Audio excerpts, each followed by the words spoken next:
Welcome back to another cozy mystery. Today we uncover the murder at the Vicarage. Stay with us till the end, because every secret in this quiet village hides a shocking truth. A quiet English village, a vicar's study, and a man everyone despised, found dead with a bullet in his head. 12 alibis, 2 false confessions, and a revolver that vanishes and reappears like a ghost. Inspector Slack thinks the case is simple, but one old lady with her knitting sees what no one else does. By the end of this story, masks will shatter, secrets will burn, and you'll learn why in St. Mary Mead, nothing is ever as innocent as it seems. The Murder at the Vicarage. Chapter 1. The Quiet Vicarage. It is one of the peculiar burdens of being a vicar that one is both shepherd and sounding board. My study, intended as a retreat for prayer and sermon writing, has in practice become a general receiving office for the grievances of St. Mary Mead. The latch on the garden gate clicks open and shut with such regularity that I sometimes think it might be connected directly to the church clock.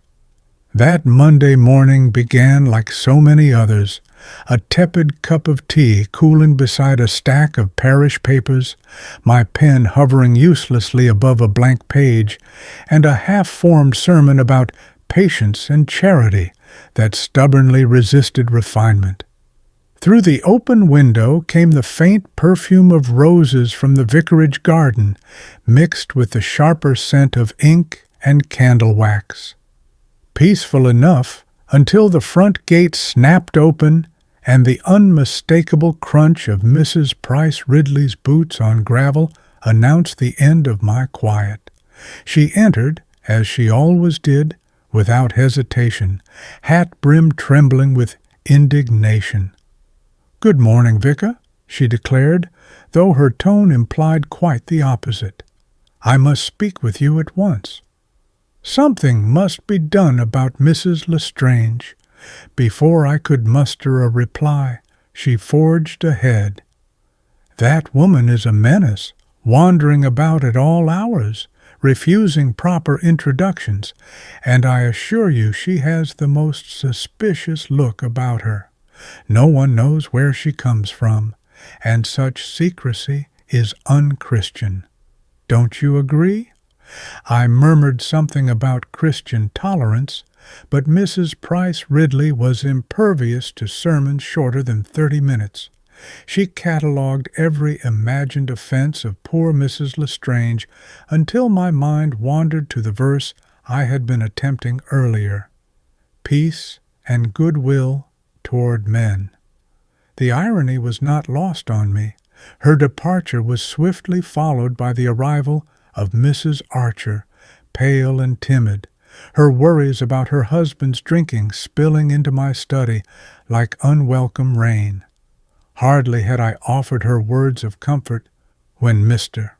Hawes, our earnest but fretful churchwarden, appeared, fretting over the accounts.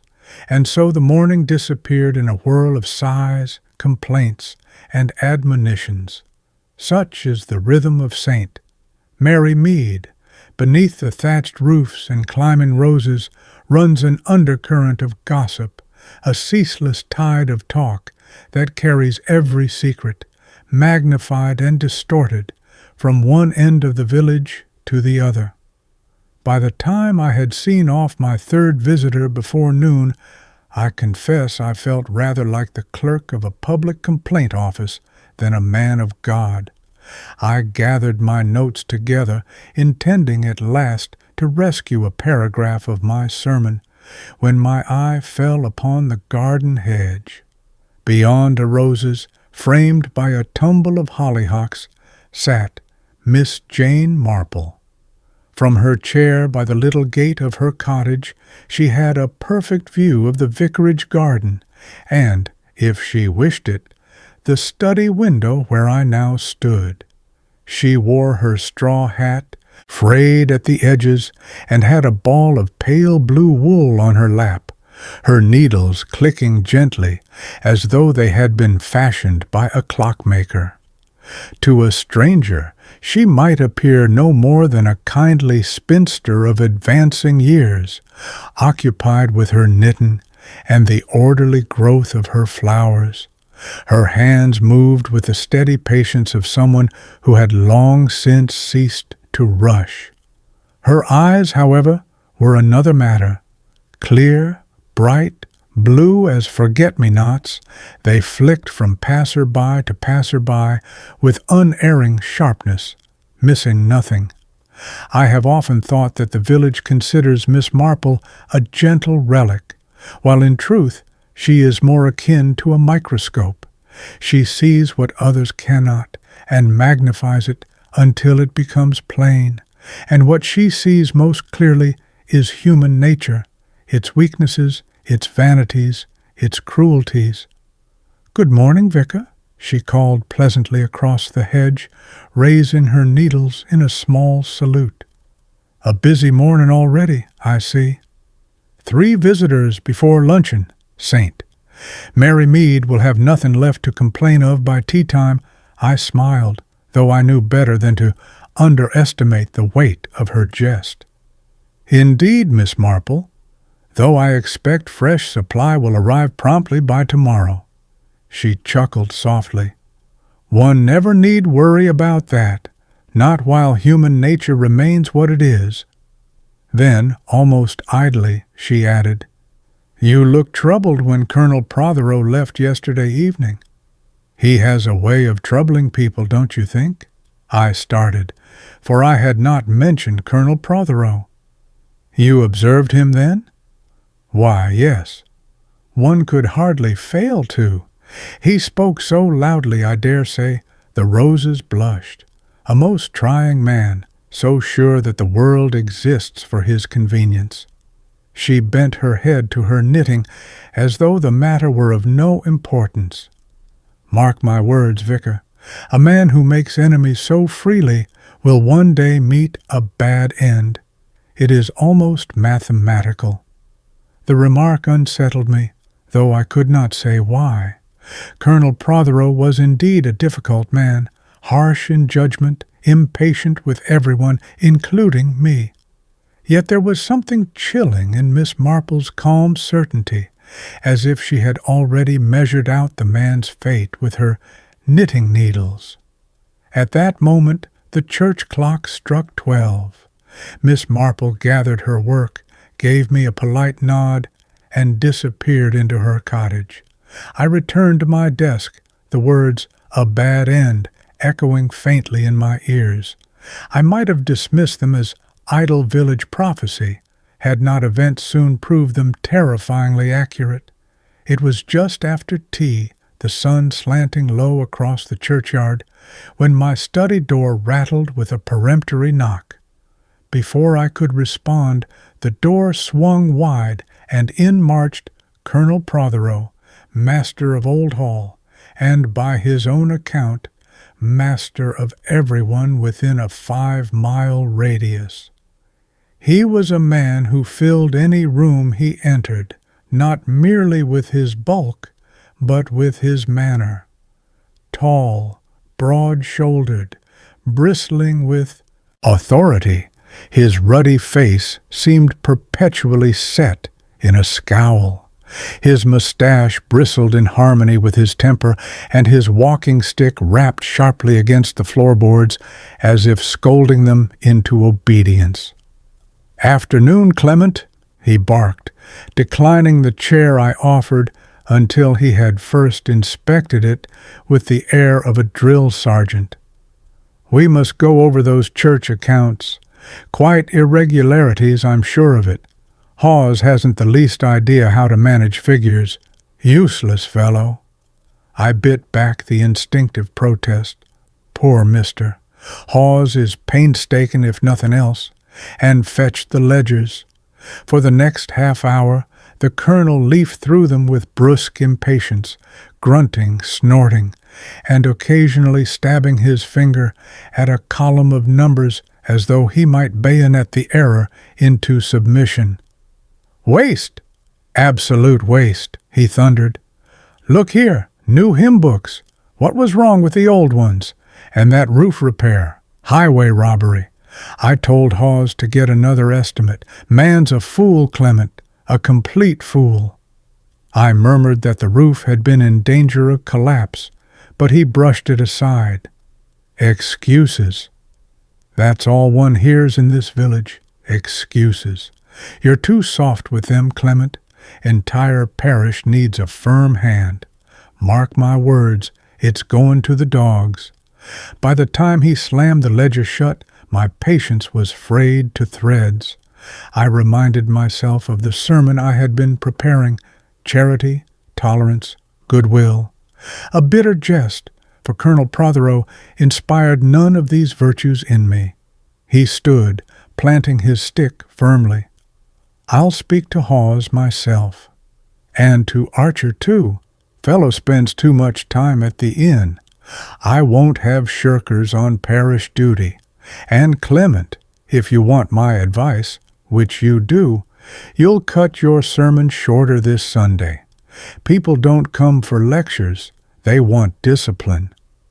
He barked the last word as though drilling recruits. With that, he strode out, leaving the faint scent of tobacco and authority lingering in my study. I remained at my desk, staring at the closed door, a heaviness settling over me.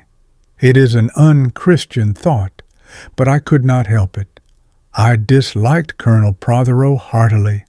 I disliked his bullying, his arrogance, his habit of trampling others beneath his well-polished boots.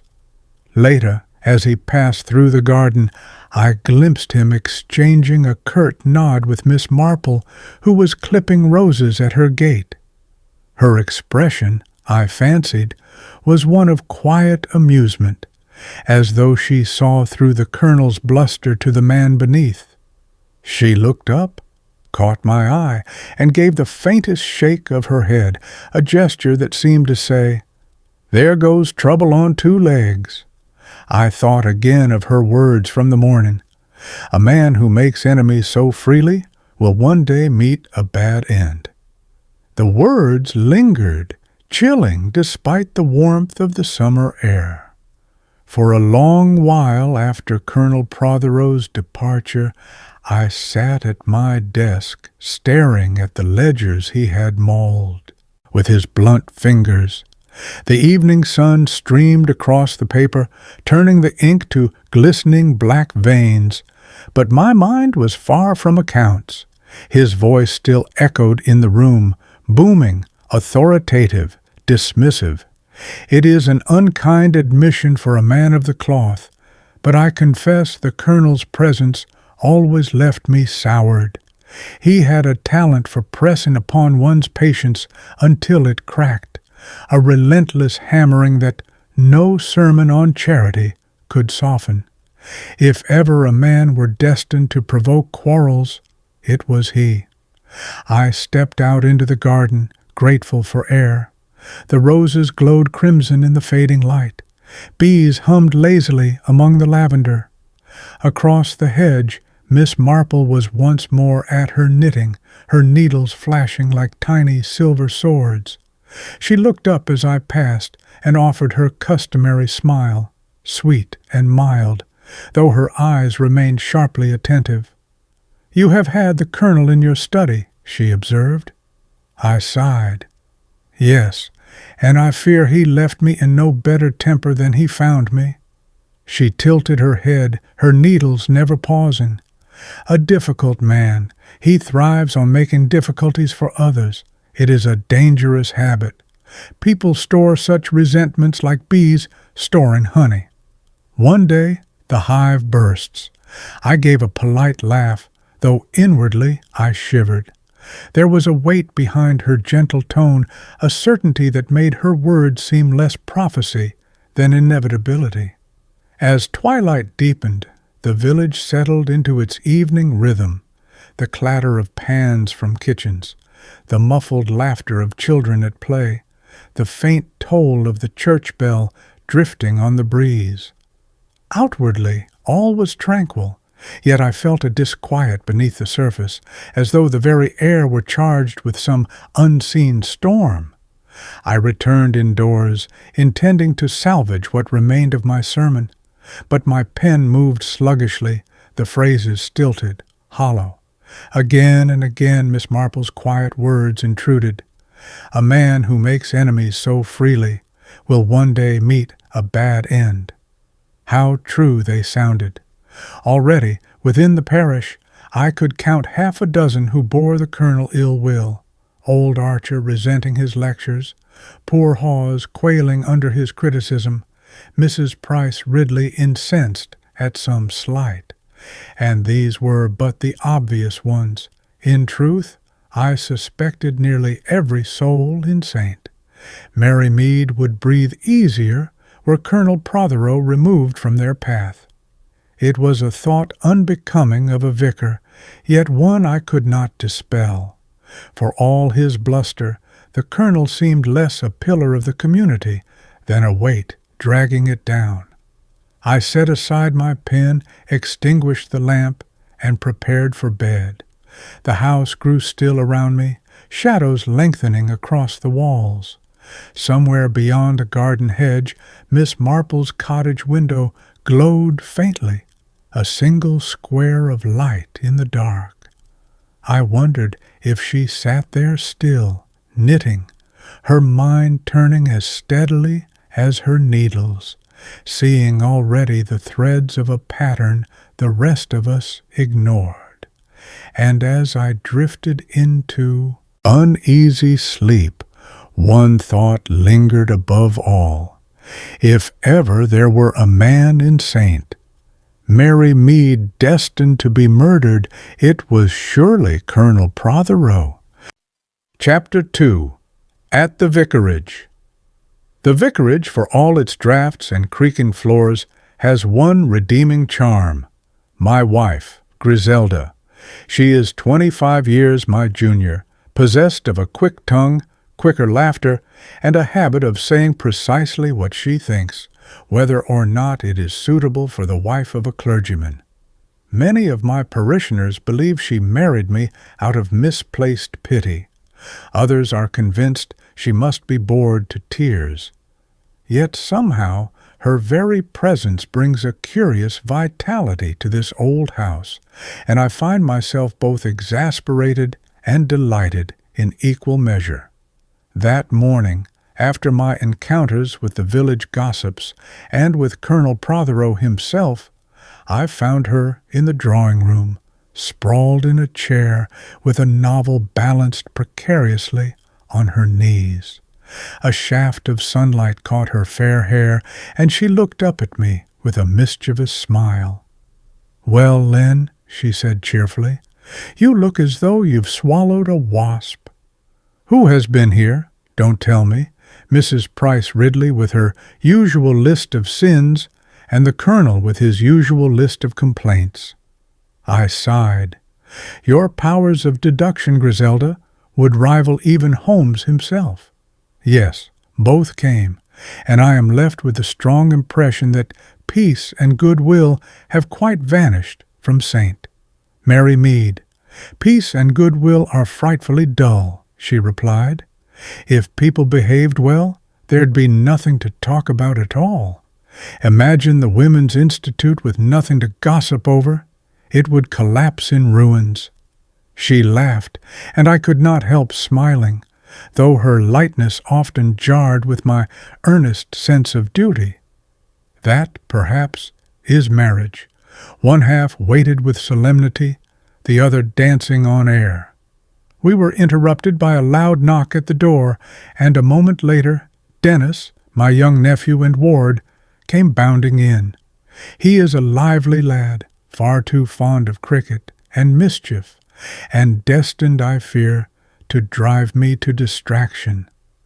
"Uncle Len," he said breathlessly, "Lawrence Redding is here."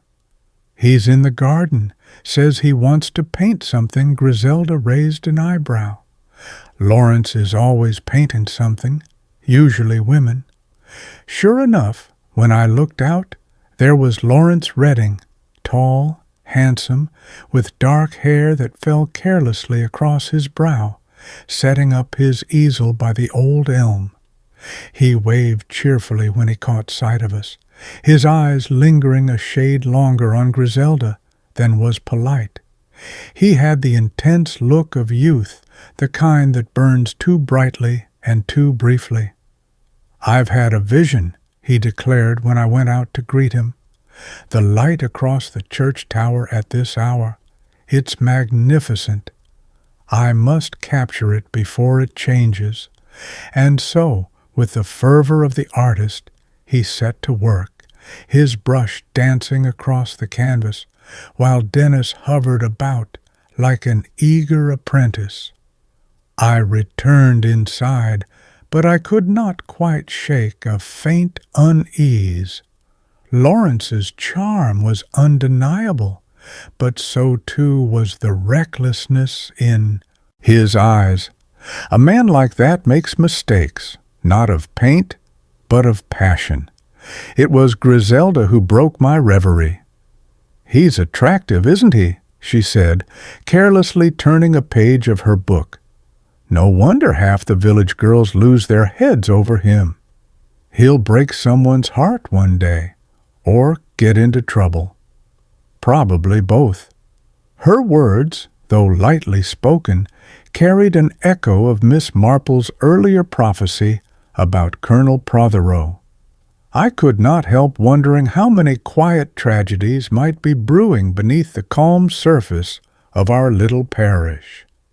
That same afternoon, when the sun blazed a little too warmly on the church tower, and Lawrence's paints had begun to dry on his palette, another visitor arrived at the vicarage. This time, however, it was not for me, but for the churchyard. The doorbell pealed with an officious clang, and when Griselda opened it, she was met by a stout gentleman in tweeds, accompanied by a brisk young woman with a notebook tucked beneath her arm. He introduced himself as Dr. Stone, an archaeologist engaged in a survey of the area, and the young lady as Miss Cram, his assistant. "I've come about the barrow sites," he explained in a booming academic voice. "I believe there are remains in the field just beyond the churchyard. We shall require permission, of course. I've spoken to Colonel Protheroe already, but as vicar, naturally, you must be consulted." He had the air of a man who considered his work not merely important, but paramount, as though ancient stones and broken potsherds outweighed all human concerns. Miss Cram, by contrast, was a sparrow-like creature, quick-eyed, energetic, darting about with her pencil poised to capture every syllable he uttered. Griselda received them with her usual easy grace. "Of course, Doctor. I'm sure Len will be delighted to assist." "Anything for science, won't you, dear?" I murmured assent, though truthfully the prospect of spades and trenches across the parish lawn filled me with mild dread. The churchyard is not merely earth and stone, it is memory, sanctity, and I felt reluctant to see it disturbed. "Still, Doctor."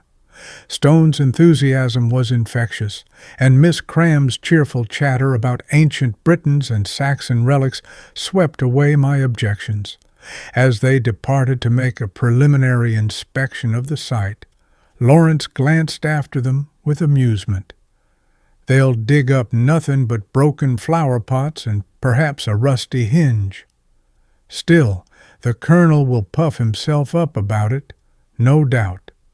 At the mention of Colonel Protheroe, Griselda gave a little grimace. "He'll certainly interfere. He can't resist meddling in anything that promises authority. Mark my words, he'll be tramping about with them in his boots, ordering everyone about, and pronouncing what should or should not be done." Her prediction proved correct. almost immediately. Through the open window came the unmistakable sound of the Colonel's voice booming across the churchyard. He had encountered Dr. Stone and was already laying down the law about boundaries, permissions, and parish regulations. I winced as his tone carried clearly to the vicarage drawing-room. Lawrence laughed under his breath. "There goes Protheroe, lecturing again. I'd wager half the village has dreamt of throttling him by now."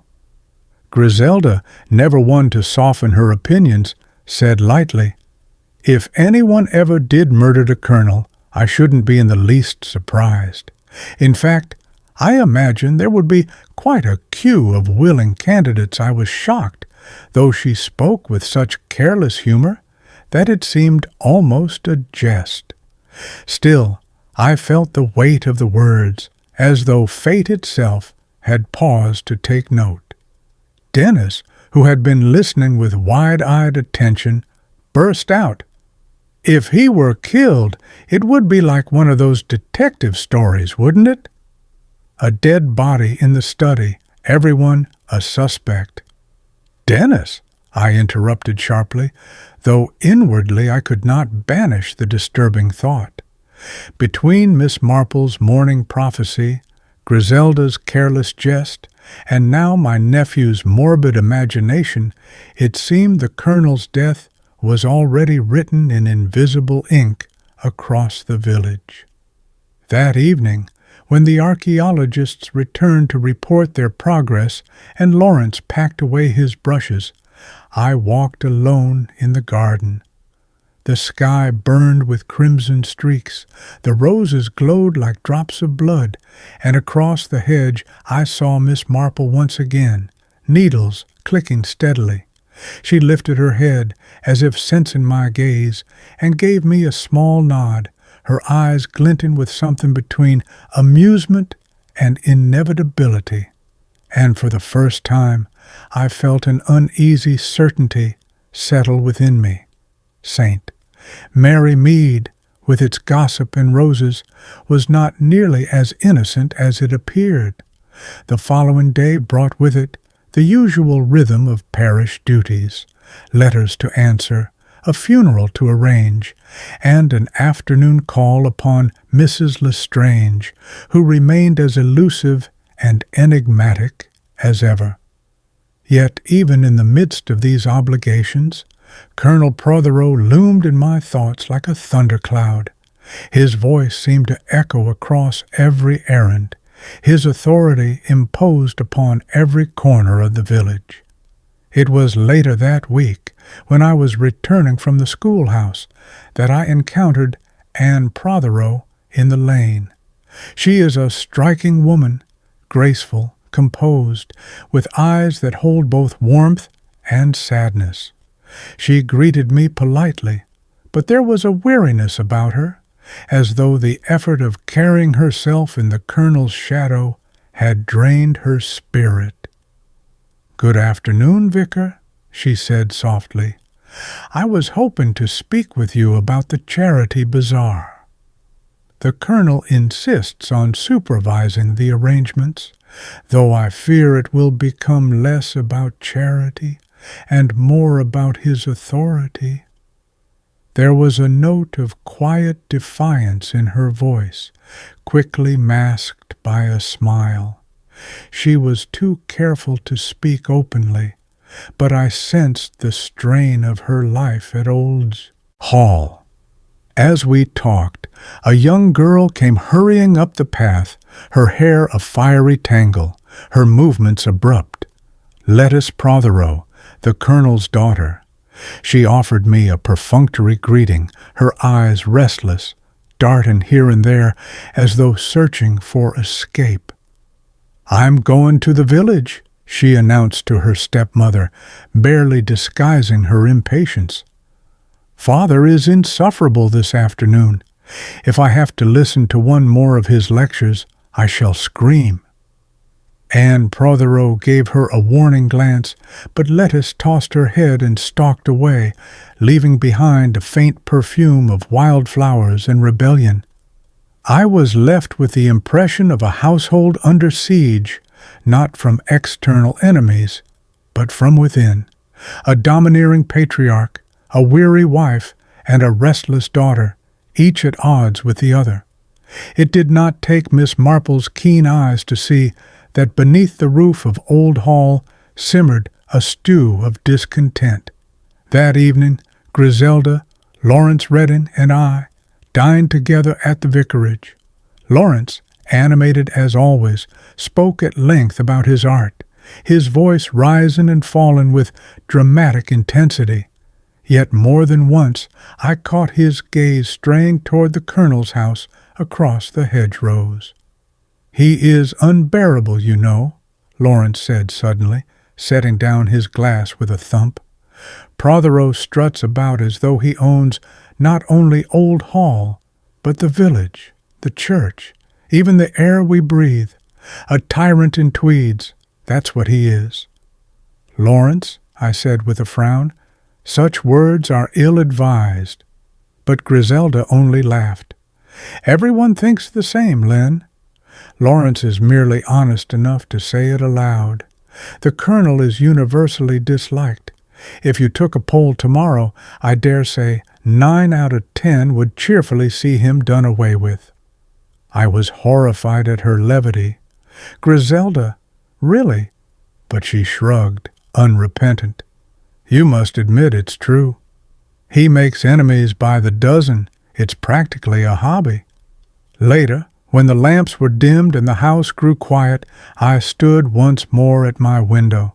Across the way, Miss Marple's light still glowed in her cottage, steady as a watchful eye. I could almost imagine her knitting away, piecing together the threads of human nature into a tapestry of truth. And in that stillness, a dreadful certainty formed in my mind. Protheroe's enemies were not a few scattered malcontents. They were everywhere, in his home, in the parish, in every whispered conversation. He lived in a nest of resentment, and sooner or later some hand would strike. The following afternoon I was once again in my study, when I heard the heavy crunch of boots on the gravel. Colonel Protheroe strode into the vicarage garden, his figure unmistakable against the pale sky. He had come, he declared, to examine the archaeologist's progress for himself. From my window I watched the little procession. Doctor, Stone puffing along earnestly, Miss Cram scribbling furiously, and the Colonel barking orders as though commanding a battalion.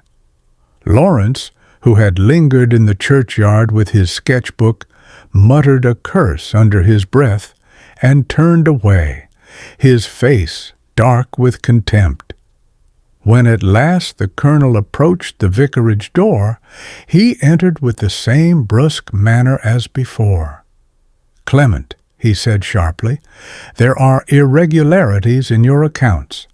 I shall return tomorrow evening to go over them properly. 6 o'clock sharp. Mind you're here." His words were not a request, but a command. He barely paused for my reply before turning on his heel and marching out once more, his stick tapping the stones with a sound like a gavel striking judgment. Griselda, who had been listening from the drawing-room, emerged with a wry smile. "Charming as ever.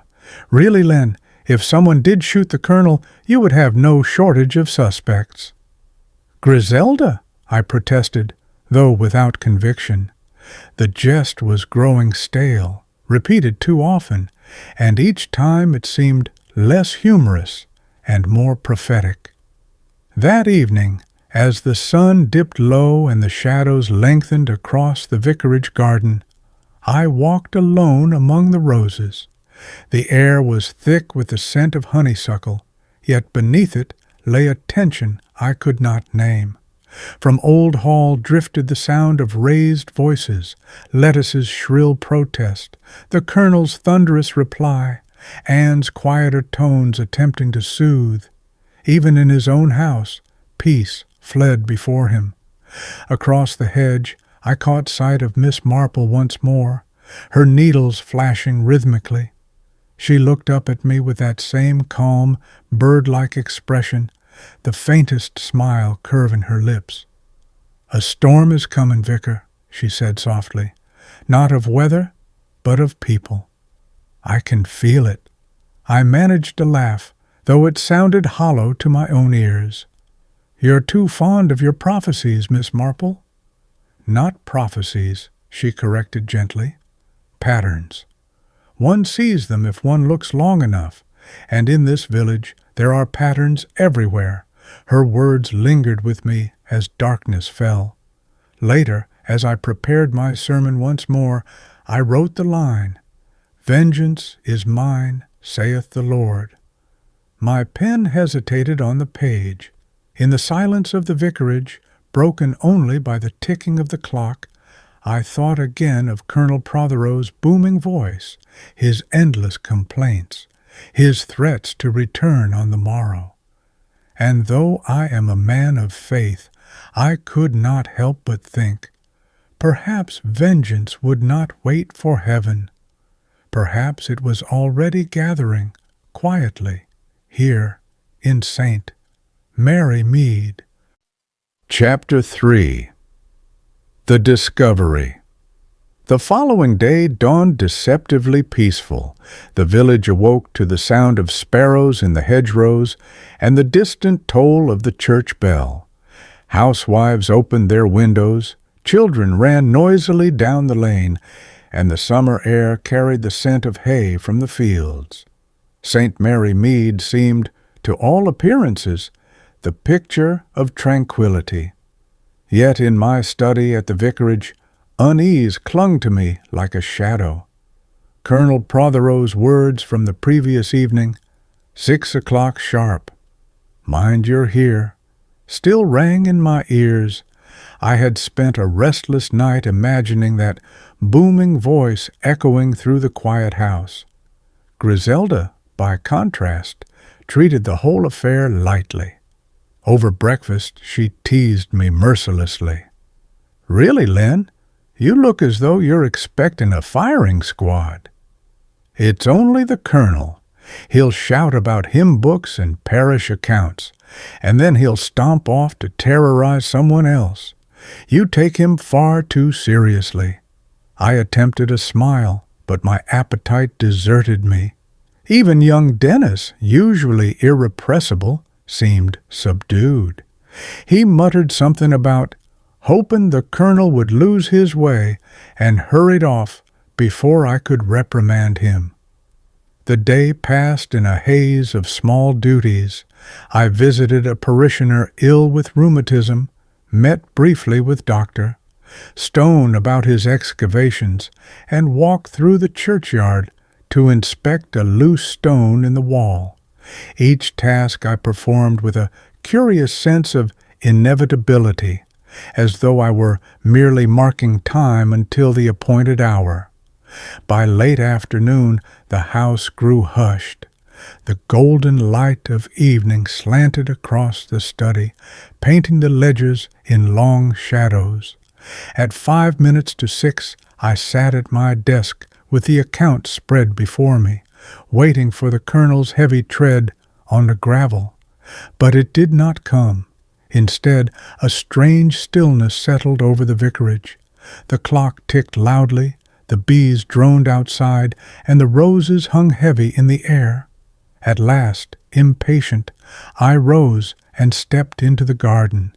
The church tower stood in sharp relief against the evening sky, and just beyond the yew hedge I saw movement. Lettuce Protheroe darting across the path, her face pale, her eyes wide. She vanished among the trees before I could call to her.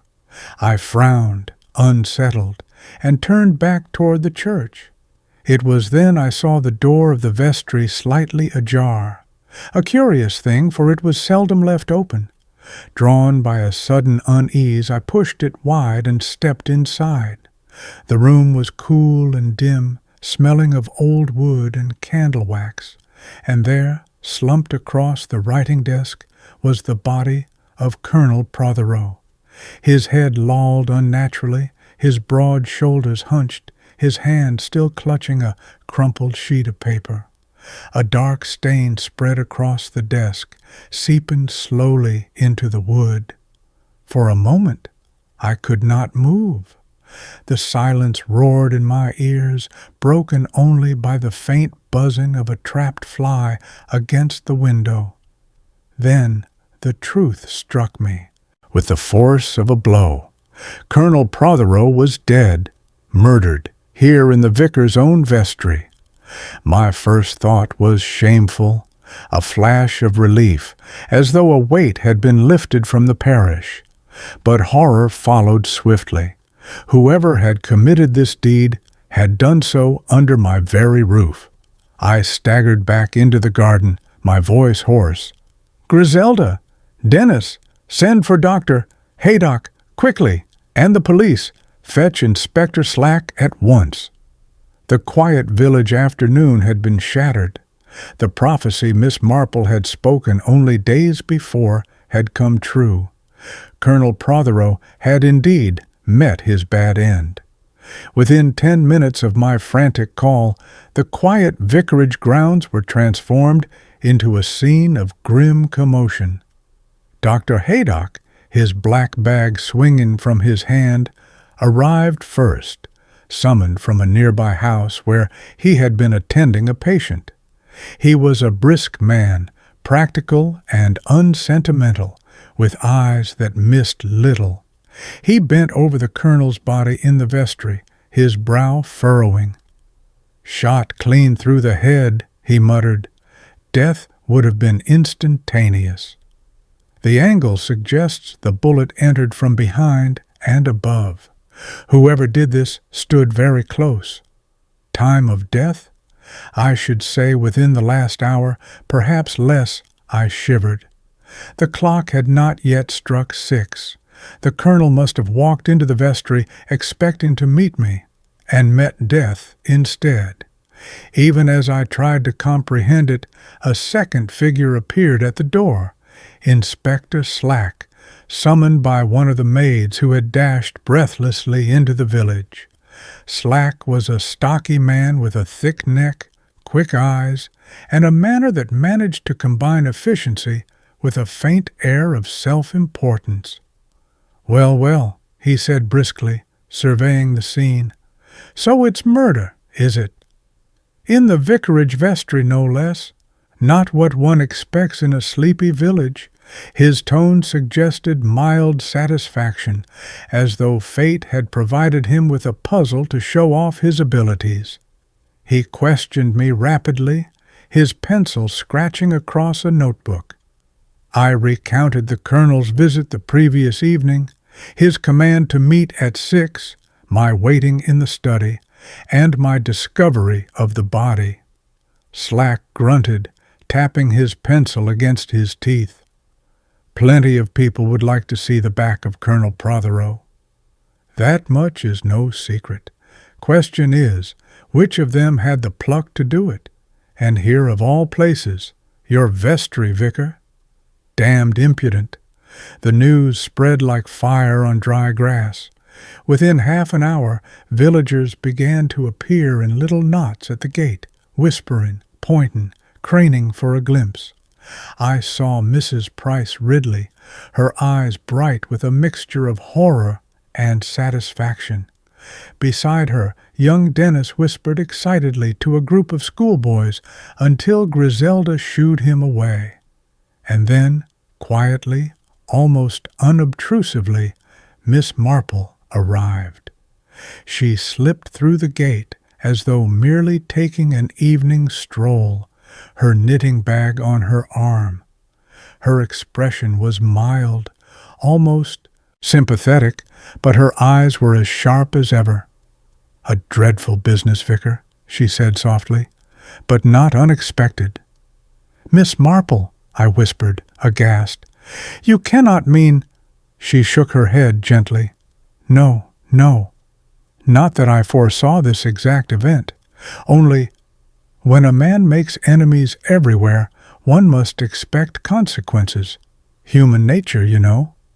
The colonel always courted disaster. Inspector Slack eyed her with faint irritation. Evening, Miss Marple.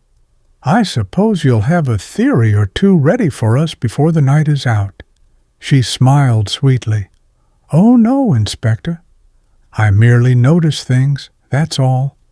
And with that, she seated herself quietly on a bench in the garden, her needles already clicking. Yet I had the distinct impression that not a gesture, not a whisper, not a flicker of guilt on any face would escape her notice.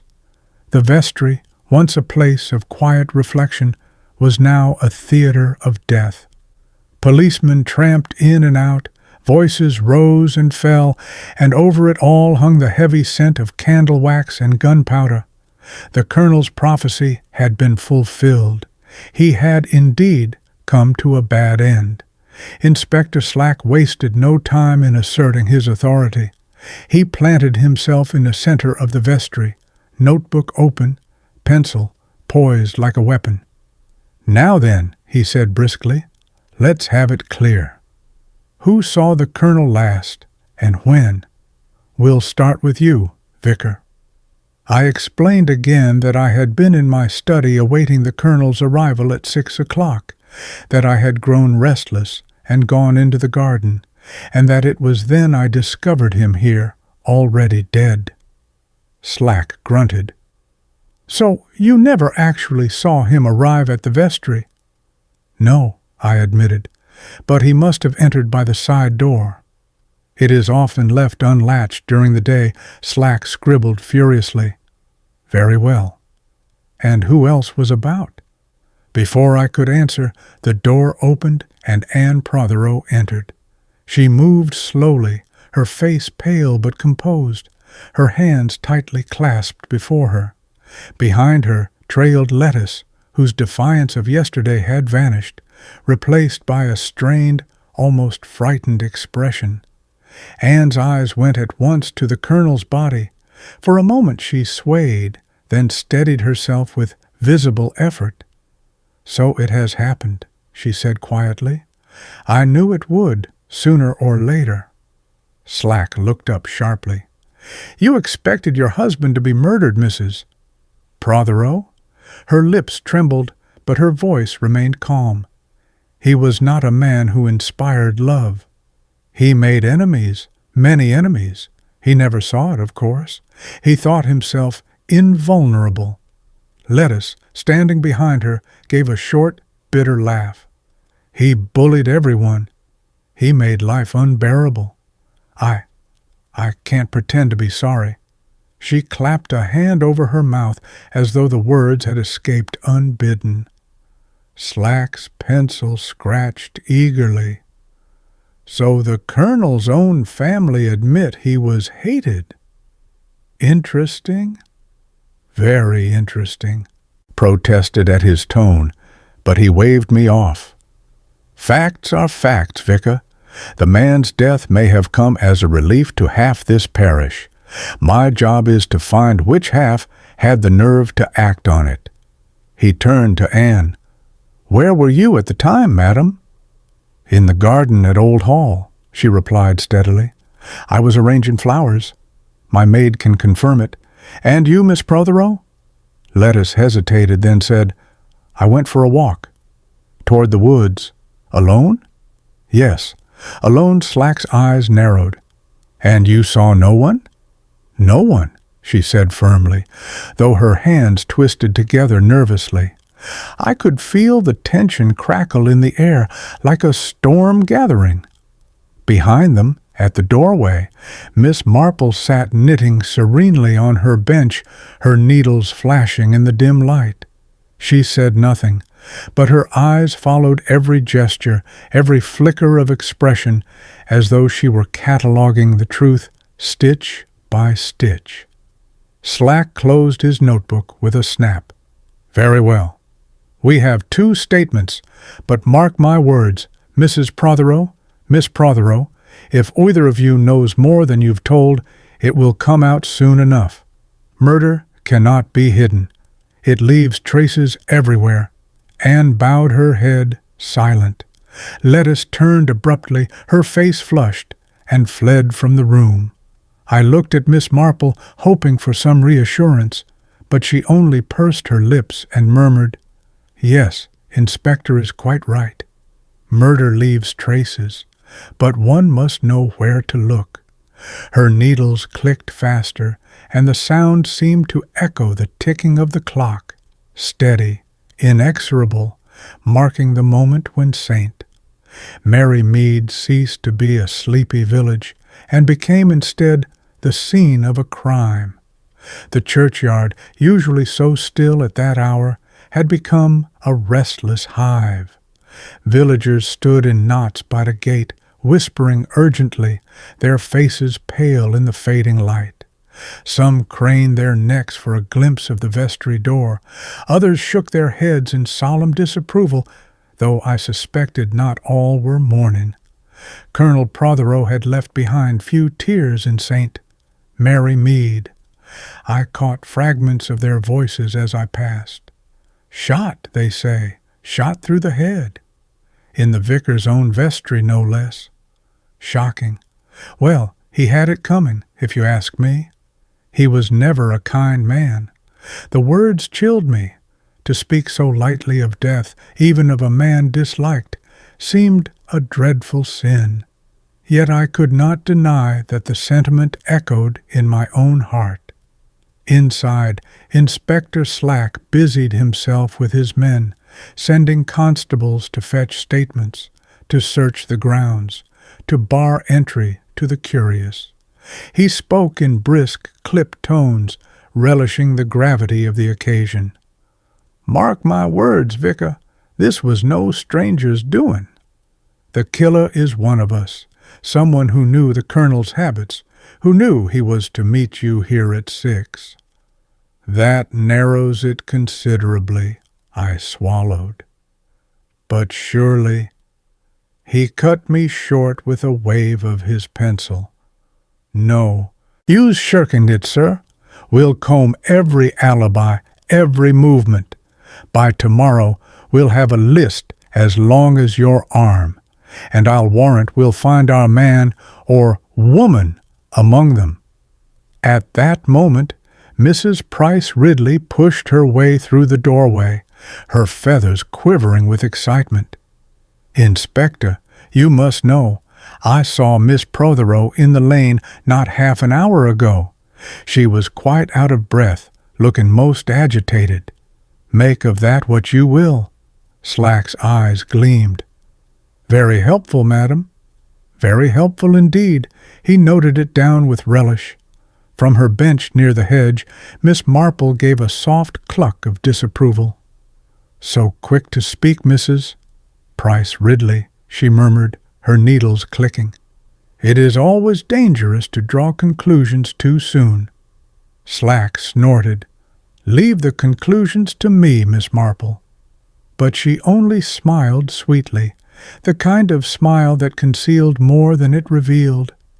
I had the uneasy sense she already knew more than the inspector suspected.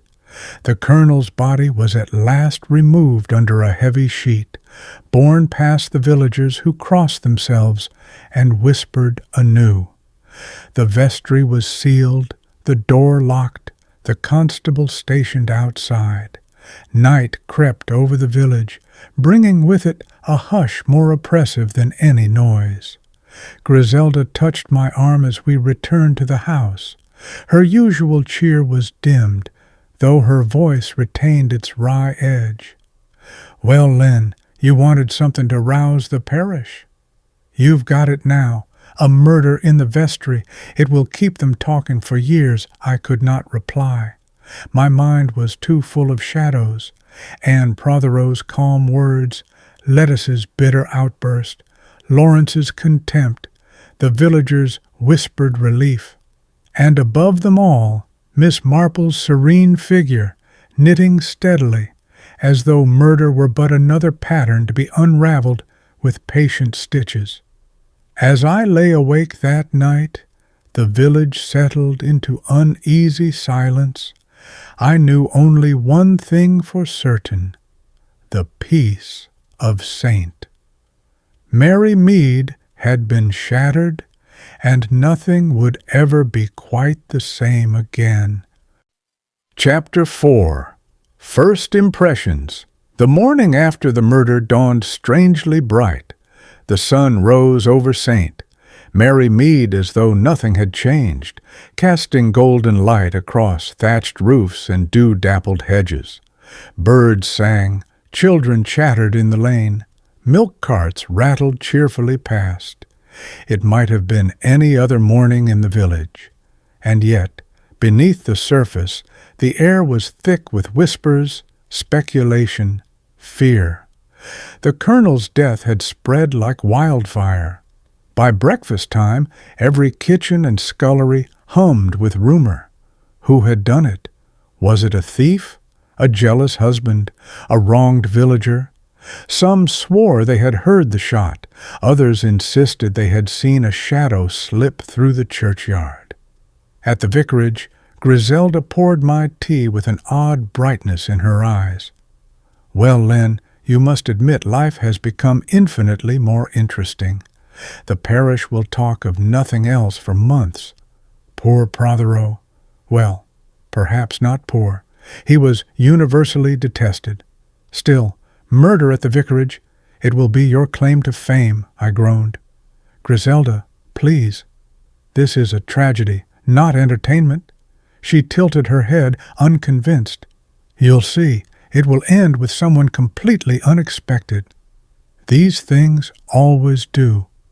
Before I could reply, Inspector Slack arrived, striding into my study with the air of a man prepared to wrestle the truth from reluctant lips.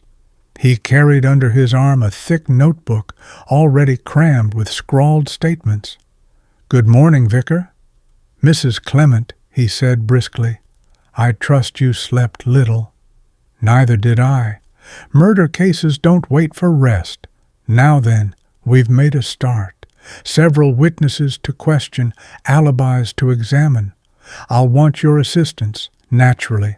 I nodded, though inwardly I shrank from the role fate had thrust upon me. To have a murder in one's vestry is burden enough. To become, by proximity, the inspector's unwilling deputy is worse. Slack seated himself heavily, flipping open his notebook. "First off, the family. Mrs. Protheroe claims she was arranging flowers in the garden at Old Hall. Maid corroborates. Seems solid enough, though I don't trust appearances. Daughters are the weak link. Young Lettuce claims she was out walking alone. No corroboration. She's high on my list." Griselda leaned forward with interest, ignoring propriety. "And well, she might be. The girl's temper is abominable. She quarrels with her father daily. Everyone knows it." Slack gave her an approving nod. "Exactly, madam. Plenty of motive there. And then there's Redding, the painter fellow. He's been skulking about the churchyard, making eyes at Mrs. Protheroe. I've had reports. If the colonel suspected anything, well, there's another motive." My heart sank. I liked Lawrence in spite of myself. He was rash, emotional, but surely not a killer. Still, Slack's words carried weight. Jealousy has often drawn blood. The inspector flipped a page. "And we've Dr. Stone and his secretary, Miss Cram. They were working near the barrow, but neither can account for the exact moment. And several villagers were about. Mrs. Price Ridley swears she saw Lettuce running, as I told you. Miss Marple insists we mustn't jump to conclusions, but between you and me, I think she fancies herself a detective." Griselda laughed aloud.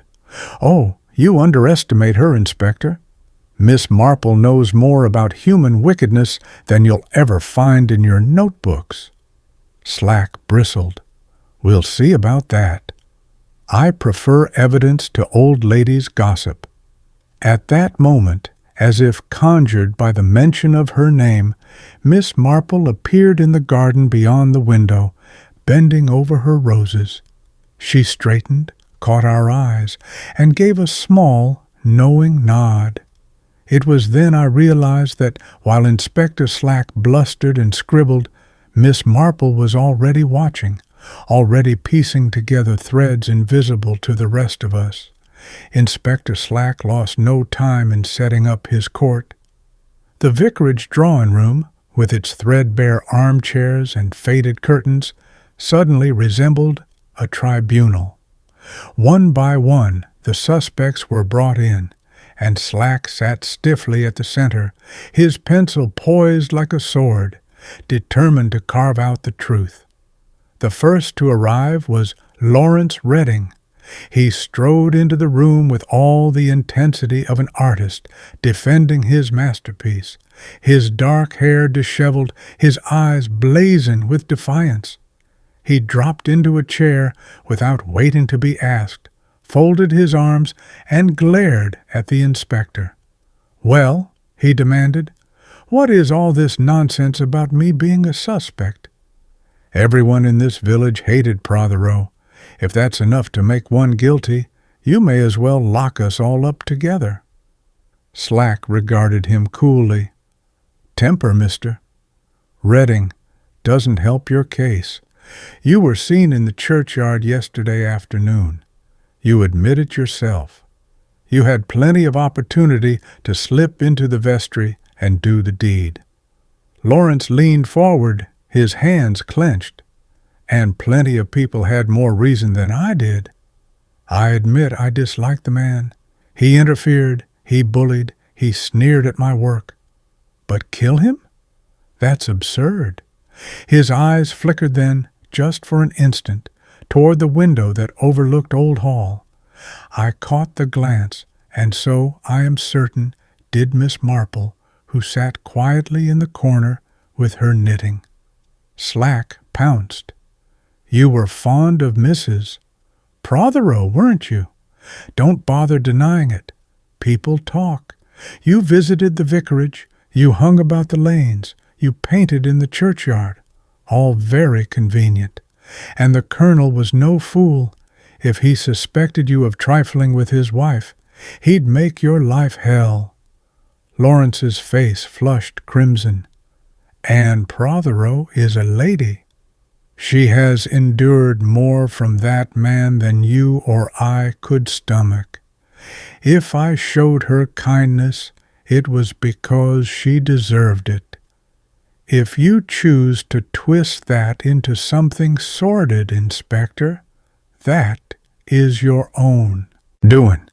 But I swear to you, on my life, I did not kill him." Slack's pencil scratched, his expression unreadable. "We shall see. For now, you're free to go. But don't stray far." Lawrence rose with a sharp gesture and left the room, the door banging behind him. His anger lingered in the air like smoke. The next to enter was Anne Protheroe. In contrast to Lawrence, she was composed, almost unnervingly so. Dressed in soft gray, her hands folded neatly in her lap, she looked more like a woman receiving condolences at a funeral than one being interrogated in a murder case. "Mrs. Protheroe," Slack began, "I'll come straight to the point. Where were you at 6 o'clock yesterday evening?" "In the garden at Old Hall," she said steadily. "I was arranging flowers. My maid saw me there." "Convenient," Slack remarked. "And your daughter?" "Lettuce was out walking." I don't know where Slack leaned closer. "You admit your marriage was unhappy.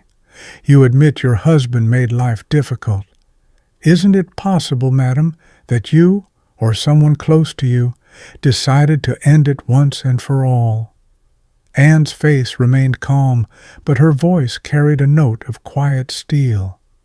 My husband was a hard man, yes, but I did not kill him, nor would I encourage anyone else to. I endured, as women often must. That is all." There was silence in the room. Then Miss Marple, her eyes never leaving Anne's face, gave a small sigh and said softly, "Endurance leaves marks, Inspector. Sometimes on the heart, sometimes on the hands. One must look carefully to see them." Anne turned sharply, color rising in her cheeks. For the first time her composure cracked. She rose quickly. "I have nothing more to say." And with that she swept from the room. Inspector Slack snorted. "Old busybody," he muttered under his breath, glaring at Miss Marple. But I could see that her words had unsettled him, as they had unsettled me. The next to appear was Miss Protheroe. She swept into the room with all the defiance of youth, her fiery hair tumbling across her shoulders, her chin thrust forward as though daring the world to condemn her. She flung herself into a chair, crossing her legs carelessly, and stared at Slack with open disdain. "Well," she demanded, "get it over with. I suppose you're here to prove I killed my father." Slack raised an eyebrow.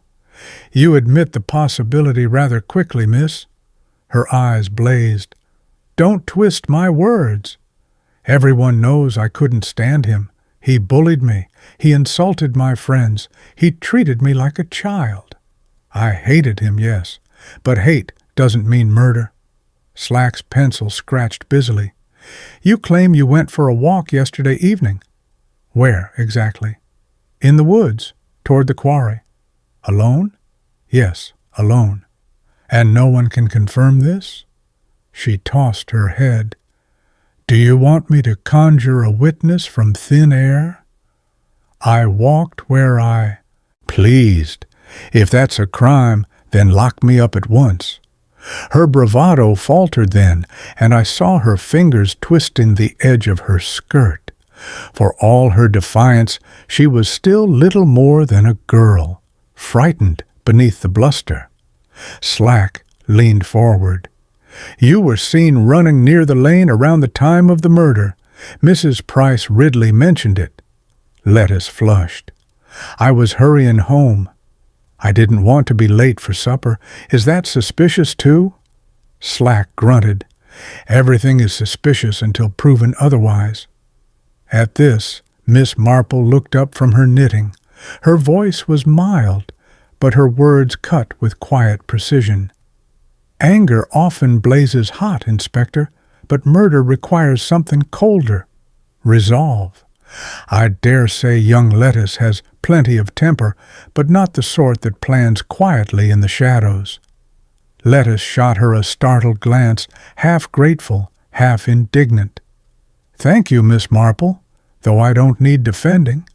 She rose abruptly and stormed out, the door banging behind her. The atmosphere shifted as Dr. Stone was ushered in, Miss Cram following like a small, eager shadow. The archaeologist looked put out, as though the murder were a personal inconvenience to his work. He adjusted his spectacles and said peevishly, "Really, Inspector, must you drag me into this?" I was occupied entirely with my excavation. Slack eyed him narrowly. "And can anyone confirm your whereabouts?" "My assistant, of course, Doctor," Stone replied, gesturing to Miss Cram. "She was with me the whole time." Miss Cram nodded vigorously, her pencil already poised as though to take notes. "Yes, Inspector. We were near the barrow. Dr. Stone was measuring soil depth, and I was recording. We didn't hear a thing until the commotion started." Slack tapped his notebook. "And yet, the churchyard isn't far from the vestry. A man might slip away for 5 minutes, commit the deed, and return before anyone noticed." Dr. Stone puffed indignantly. "Absurd! I am a man of science, not some cutthroat." Miss Cram looked at him with adoration. Dr. Stone couldn't possibly have done it. He was intent on his measurements. I would have noticed Slack made another curt note. We'll see.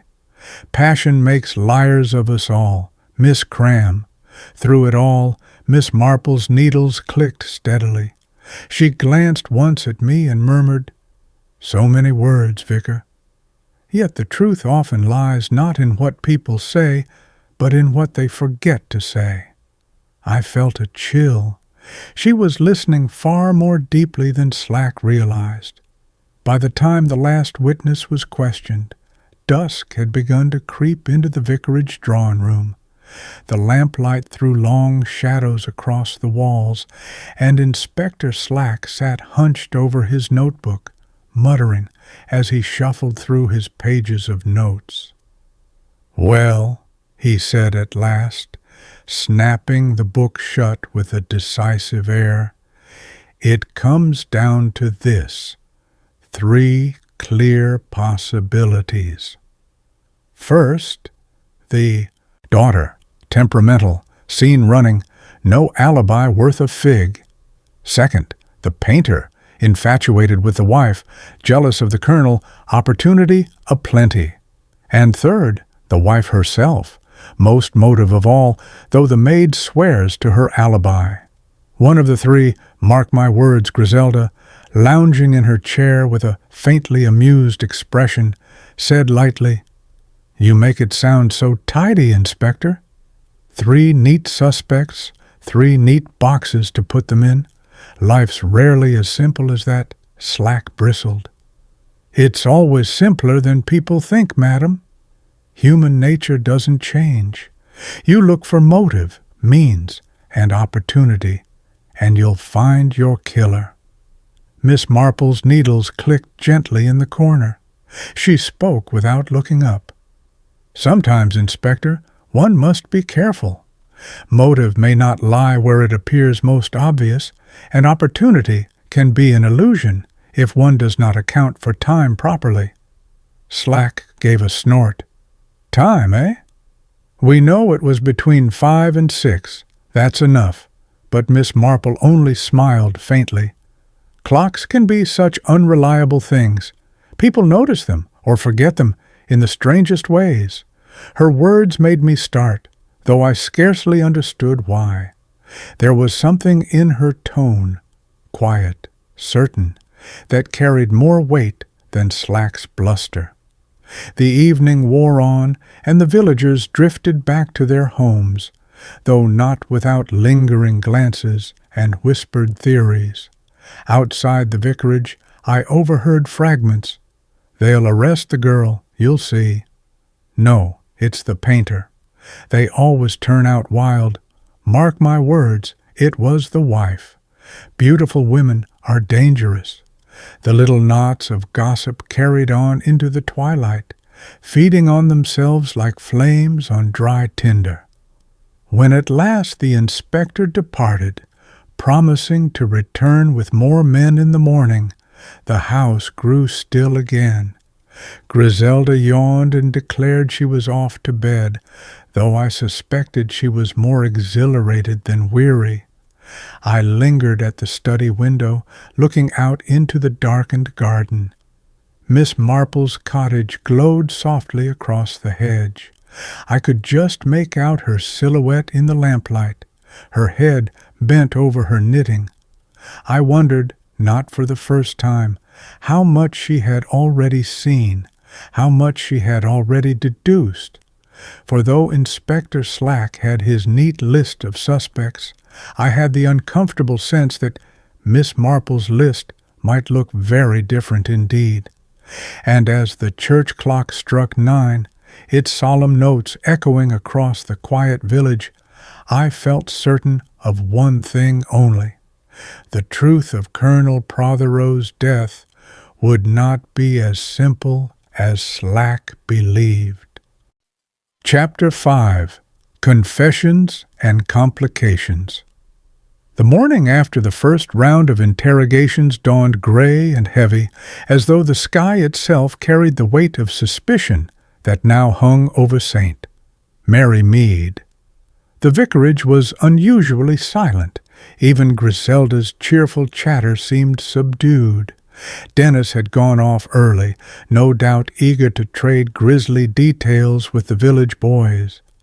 I sat at the breakfast table, poking absently at my eggs, when Inspector Slack arrived unannounced, his boots muddy from the lane. He dropped heavily into a chair without waiting for invitation and slapped his notebook down on the table. "We'll have this case tied up before the week is out," he declared. "Mark my words, Vicar. One of our 3 chief suspects will break. It's just a matter of pressure." Griselda raised an eyebrow. "Or perhaps they'll all confess at once to save you the trouble." It was meant as a jest, but scarcely an hour later her words returned to us with startling force. I was in my study when Lawrence Redding burst in, pale and wild-eyed, his hair disheveled, his hands trembling. "I've come to put an end to this charade," he cried. "I killed Colonel Protheroe. It was me. Arrest me at once." Slack nearly dropped his pencil. "You what?" "I killed him," Lawrence repeated, his voice shaking.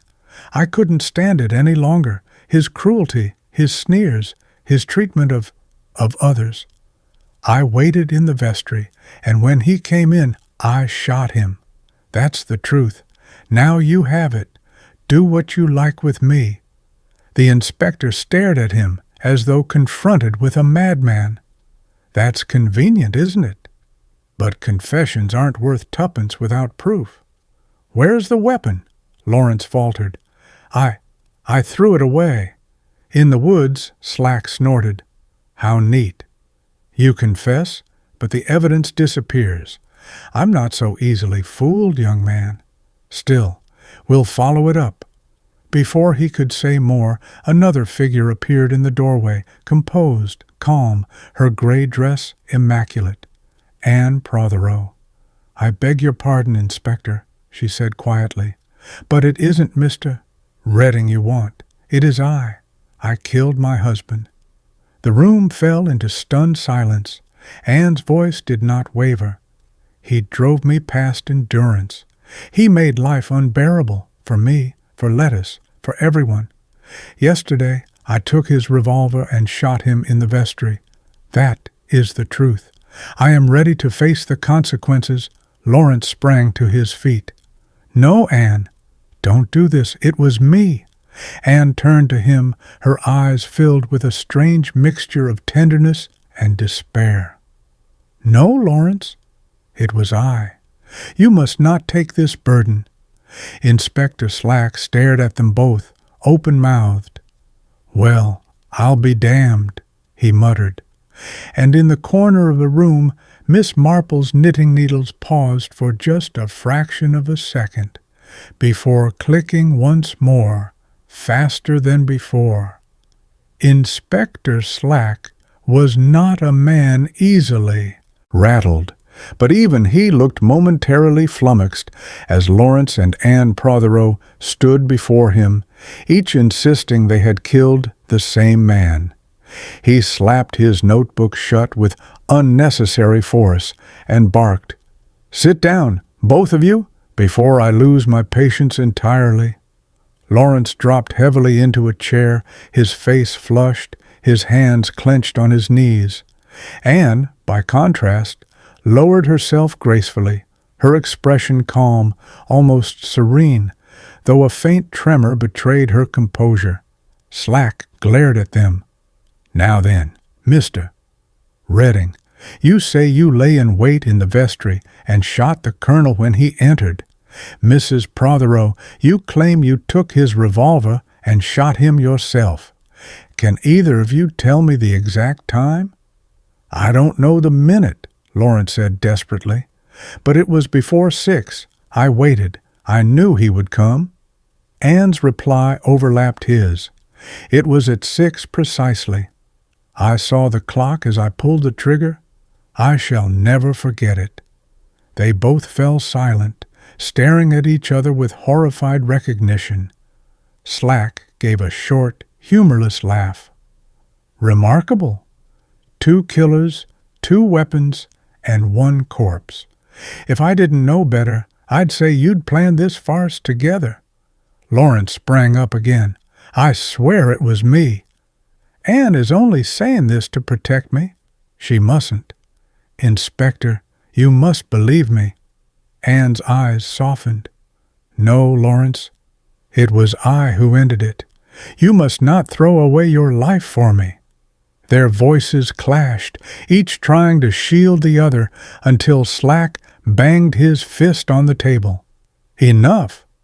This is not a drawing-room melodrama. Confessions are 10 a penny. I want facts.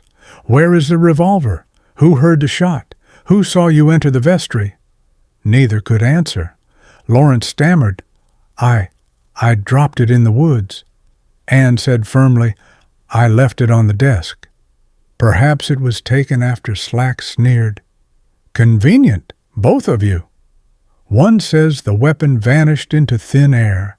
The other says it magically disappeared from a locked room. Do you take me for a fool?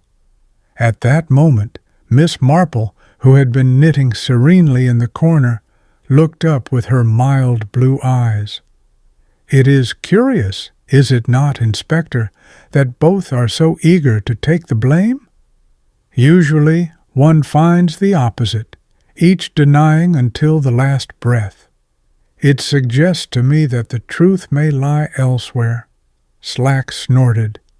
Thank you, Miss Marple, but I prefer my suspects in flesh and blood, not in riddles. But I caught the faintest glimmer in her eyes, a spark that told me she had already begun to see threads invisible to the rest of us. Anne rose, her voice quiet but firm. Inspector, I have confessed. You may do as you will. I will not retract my statement. And I, Lawrence cried, I alone am guilty. Arrest me, not her. Slack rubbed his temples as though warding off a headache. You both may yet find yourselves in custody. But mark my words, the truth will out, and it won't be half so romantic as you imagine. Outside, the church bell tolled the hour, solemn and heavy, echoing through the village that now held its breath.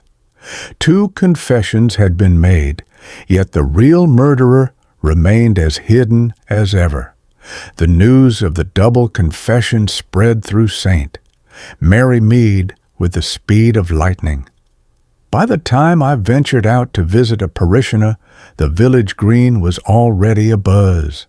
Small groups of men and women clustered like hens in a farmyard, their voices rising and falling in incredulous chatter. 2 confessions! Cried Mrs. Price Ridley, her feathers quivering as she repeated the tale for the 5th time. Both of them, can you imagine? It's positively scandalous. Why, it proves what I've always said about Lawrence Redding, flighty, unstable, entirely unsuitable for a village like ours. And what about Mrs. Protheroe? Murmured Mrs. Archer timidly. She seemed such a quiet lady. Though I must say, one never knows what goes on behind closed doors. It's obvious, Mrs. Price Ridley snapped. They were in it together. Both guilty as sin. Mark my words, Inspector Slack will have them locked up by nightfall. I slipped away, unwilling to hear more. Yet everywhere I went, the whispers followed me. At the grocer's, the post office, even the church porch. Everyone had an opinion. Everyone was certain they knew the truth. Back at the vicarage, Inspector Slack was in his element. He paced the drawing room, puffed up with importance, dictating to his sergeant. We've got motive, opportunity, and now confession. Case closed, practically. Redding's passion, Mrs. Protheroe's misery. They fit together like pieces of a puzzle. 2 confessions, 1 crime. Now it's just a matter of working out which one fired the shot first. Griselda, perched on the arm of a chair, regarded him with thinly veiled amusement. "Oh, Inspector, you do make it sound easy. I dare say by tomorrow you'll have half the parish confessing, just for the drama of it." Slack ignored her. He jabbed his pencil at me instead. "What do you say, Vicar? You know them both, Redding, Mrs. Protheroe. Which of them is more likely?" I shook my head helplessly. "Neither. They are both lying, I am sure of it. But why, I cannot say." At that, a soft voice drifted from the corner. "Because, dear Vicar, sometimes people lie not to hide their guilt, but to shield another." It was Miss Marple, her knitting needles clicking with their usual calm rhythm. She looked up, her eyes sharp as glass. Slack snorted. "Sentiment, Miss Marple. People lie to save themselves, not others." She smiled faintly. "Not always. I have known cases, Inspector, little things, here in the village, where someone has taken the blame for another. A brother, a sweetheart, even a servant. Loyalty can be stronger than fear." Her words hung in the air, delicate yet weighty, like spider's silk glinting in the sun. I saw Lawrence's anguished face in my mind, and serene composure. Yes, each might well be lying, but not for themselves, for each other, or perhaps for someone else entirely. Slack dismissed it with a wave. "Romantic nonsense. Facts will settle this case, not knittin' patterns." Yet I could not shake the feeling that Miss Marple, in her quiet way, had come closer to the truth than all of Slack's bustling notes. As the evening closed in, the air in the village grew thick with speculation. The Colonel's death, which had seemed so decisive, now appeared more tangled than ever. 2 confessions, and yet the truth remained hidden. And in the corner of the vicarage drawing-room, Miss Marple's needles clicked steadily on, weaving not yarn, but the pattern of human nature that would, in time, reveal the murderer. By evening, Inspector Slack strutted about the vicarage like a general after a battle. His sergeant carried papers to and fro, constables tramped through the garden, and Slack himself announced loudly to anyone within earshot, "Case nearly wrapped up. 2 confessions. Can't get clearer than that. It's just a matter of sorting which one actually pulled the trigger. Perhaps both had a hand. Wouldn't surprise me. Murder often comes in pairs." He seemed positively pleased, as though the grim business of death had been arranged solely to display his prowess. Griselda rolled her eyes behind his back and whispered to me, "He'll be pinning medals on himself next." Yet beneath Slack's confidence lay a restlessness. He had sent men to search the woods for the missing revolver, others to comb Old Hall for anything incriminating. Each time a constable returned empty-handed, Slack's cheer wavered for a heartbeat before returning with bluster. As for Lawrence and Anne Protheroe, they were kept under watch, but not yet arrested. Their contradictory confessions baffled even Slack, though he declared he would break them both before long.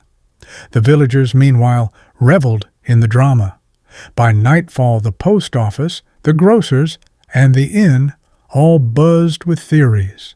Some swore Lawrence was guilty, others put it squarely on Anne. A few imaginative souls insisted Lettuce must be the real culprit, while the double confession was merely a cover.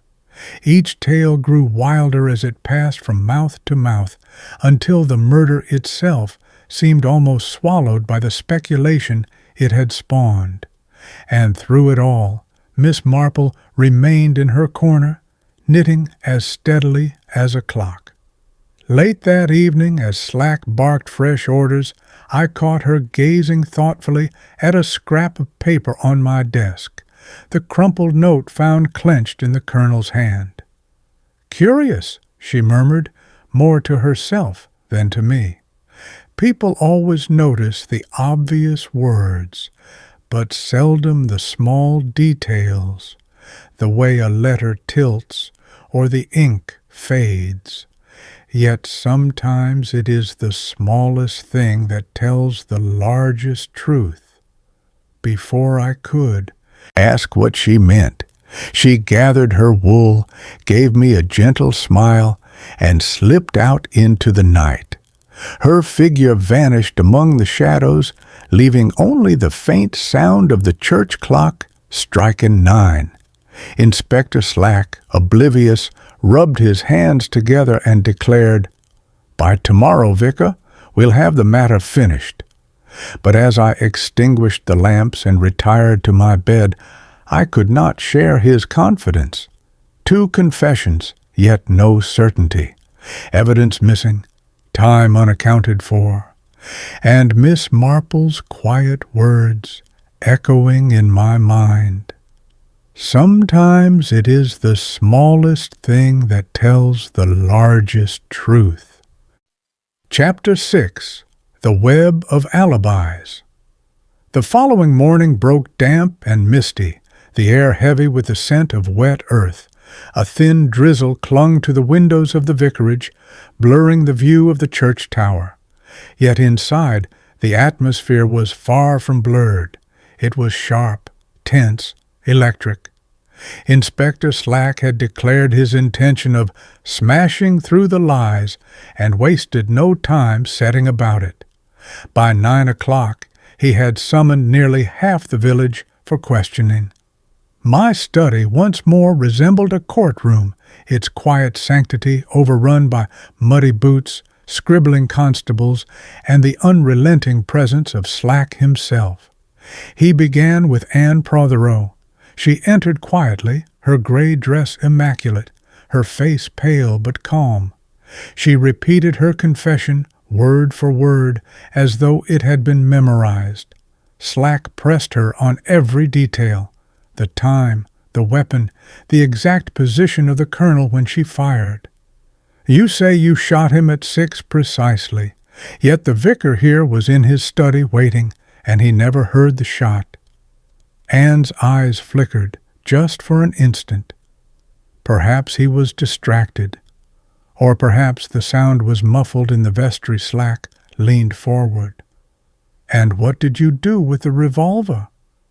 "I left it on the desk beside him." Slack slapped his notebook shut. "And yet when we arrived, there was no revolver." "Curious, isn't it?" Anne's hands trembled faintly in her lap, but she did not reply. Next came Lawrence Redding, as defiant as ever. He too repeated his confession, though with less composure, stumbling over the details. "You say you waited in the vestry before the Colonel arrived," Slack said. "At what time exactly?" "Some minutes before 6. "And you fired as soon as he entered?" "Yes." "Then explain why the doctor fixed the time of death at after 6 o'clock, Slack demanded. Lawrence faltered. "The doctor must be mistaken." Slack barked a laugh. "Doctors don't mistake death by a quarter of an hour, lad." "Your story stinks." For a moment I thought Lawrence would strike him. His fists clenched, his face darkened, but then his shoulders slumped. Perhaps my memory is confused. I can't say Slack scribbled furiously. 2 confessions, both full of holes. Someone's lying to protect someone else. The only question is, who? As Lawrence left the room, Miss Marple, seated by the window with her knitting, spoke for the first time that morning. Her voice was gentle, almost apologetic. "It is curious, Inspector, how both Mrs. Protheroe and Mr. Redding claim to have killed the Colonel at the same moment, and yet the Colonel could hardly have died twice. It suggests that neither of them is telling the truth." Slack rolled his eyes. "Really, Miss Marple, we don't need fairy tales. Facts. That's what solves murders." But I noticed the faintest color in Anne's cheeks as she passed Miss Marple, and the way Lawrence avoided her gaze entirely. Outside, the mist thickened, shrouding the village in damp gray. Yet inside my study, the tangled web of alibis was only beginning to reveal its knots. The next to face Inspector Slack was Lettice Protheroe. She slouched into the study, her rebellious hair damp from the mist outside, her expression a mixture of defiance and fear. She dropped into the chair opposite Slack, arms crossed, eyes flashing with irritation. "Well, young lady," Slack began, pencil poised, "you claim you went for a walk yesterday evening. Care to be more precise this time? Where exactly did you go?" "I told you already," she snapped. "Toward the quarry." "Through the woods. And at what time?" "Just before 6. I stayed out until after Slack leaned back, narrowing his eyes." "Funny, because you were seen running in the lane not long after the shot was fired. Mrs. Price Ridley says you looked pale and agitated. Care to explain?" Lettice bit her lip, then lifted her chin defiantly. "I was running because I wanted to get home before supper." "Is that a crime now?" Slack's pencil scratched. "So you expect us to believe you were in the woods at the time of the murder, with no one to see you, and then just happened to come racing back when the colonel was shot?" Her cheeks flushed. "Believe what you like. I hated him, yes. I wished him dead, yes. But I didn't kill him." Miss Marple, who had been knitting quietly in the corner, spoke softly. "Hatred in the young burns quickly, Inspector. It does not often cool enough to plan murder. Miss Lettice may slam doors, but I doubt she would load revolvers." Lettice glanced at her sharply, surprise flickering across her face. She gave the faintest nod, as though grateful, before rising abruptly and leaving the room. Slack grunted. "Soft-hearted nonsense, temper and opportunity, that's enough for me." The next to enter was Dr. Stone, still rumpled from his work in the fields, spectacles misted from the damp air. He carried himself with the air of a man deeply inconvenienced by all this fuss. Miss Cram hovered behind him, notebook at the ready. "Now then, Doctor," Slack said, "you claim you were digging near the barrow at the time of the murder." "Tell me again, did you hear the shot?" Dr. Stone harumphed. "I was intent on my measurements. I heard nothing until your constables came running. Soil layers require concentration." Inspector Slack frowned. "And you, Miss Cram? Did you hear anything?" Miss Cram shook her head eagerly. "No, Inspector. I was writing as doctor. Stone dictated. We were both entirely occupied." Slack made a note, his tone skeptical. "Occupied, perhaps. But a shot in the vestry isn't a whisper in the wind. Strange neither of you noticed it." Dr. Stone flushed with indignation. "I tell you, Inspector, I was working. Archaeology requires focus.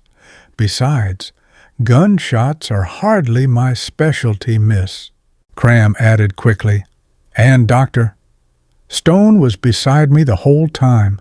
I never took my eyes off him." From her corner, Miss Marple's voice drifted, calm and precise. "People do often fail to hear what they are not listening for. But I wonder, Inspector, if both were together so closely, why is it their recollections do not match precisely? One speaks of measuring soil, the other of dictating notes. Both cannot be entirely correct, can they?" Slack scowled. "Nitpicking, Miss Marple. They were together. That's enough for me. But I noticed Doctor Stone shifting uncomfortably in his chair, and Miss Cram's eyes shining with nervous devotion, as though she were willing to cover for any lapse on his part. When they left, the room seemed suddenly heavy with unanswered questions. Slack, however, snapped his notebook shut with an air of triumph. 2 shaky alibis, 1 useless girl, and 2 false confessors. The net is tightening, Vicar. I'll have this sorted soon enough. Miss Marple only smiled faintly, her needles clicking once more. Nets, Inspector, are tricky things. Sometimes they catch the wrong fish by mid-afternoon, Saint. Merry Mead resembled less a village and more a stage where every villager had a part to play in the great drama of murder. Gossip swelled like a rising tide, spilling over hedges and garden walls, filling teacups and knitting circles with speculation. At the post office, I overheard Mrs. Price Ridley telling the grocer, "It must be lettuce." I saw her myself, wild-eyed, running as though pursued by demons, and everyone knows she despised her father. At the inn, the farmer's wife swore it was Lawrence Redding, hot-blooded artist, always staring at Mrs. Protheroe as though she were a saint in stained glass. I said from the first it would end in trouble. Others whispered that it was Anne herself, calm as she appeared, who must have finally snapped. Each retelling added fresh details, imagined quarrels, invented threats, shadowy sightings in the churchyard. Truth and invention danced together until they were indistinguishable. Inspector Slack, far from discouraged, seemed positively invigorated by the storm. He strutted through the lanes, fielding questions with brusque importance. "It's all coming together," he assured anyone who asked. 2 confessions, 3 weak alibis. The guilty party is already caught in my net. Yet I noticed how quickly his certainty shifted depending on his audience. To Mrs. Price Ridley, he hinted that lettuce would soon be arrested. To the butcher, he muttered darkly about Lawrence Redding, and to Mrs. Archer, he gravely implied Anne Protheroe would not escape justice. It was as though he cast suspicion like seed, waiting to see which field bore the strongest crop of rumor. Miss Marple, however, went about her usual rounds with quiet serenity. I found her that afternoon in her garden, trimming the lavender with small, neat snips. She greeted me with her customary smile. "Good afternoon, Vicar. I trust the inspector is making progress?" "Progress of a sort," I admitted wearily.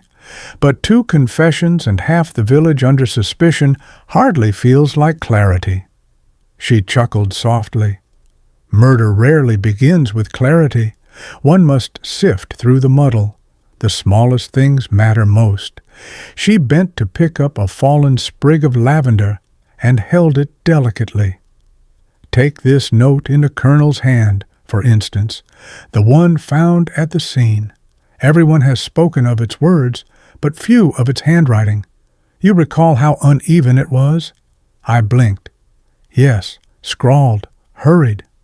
"Not hurried, I think," she said gently, "but uncertain, as though written by someone unaccustomed to the pen. Curious, don't you think, that a man like Colonel Protheroe, so forceful in voice, should produce a note so shaky?" Her eyes twinkled, and I felt a shiver of unease. She had seen what none of us had considered, not the content, but the character of the writing itself. Before I could press her, Dennis came racing up the lane, breathless with news. "Uncle Len! They say the inspector will make an arrest tonight.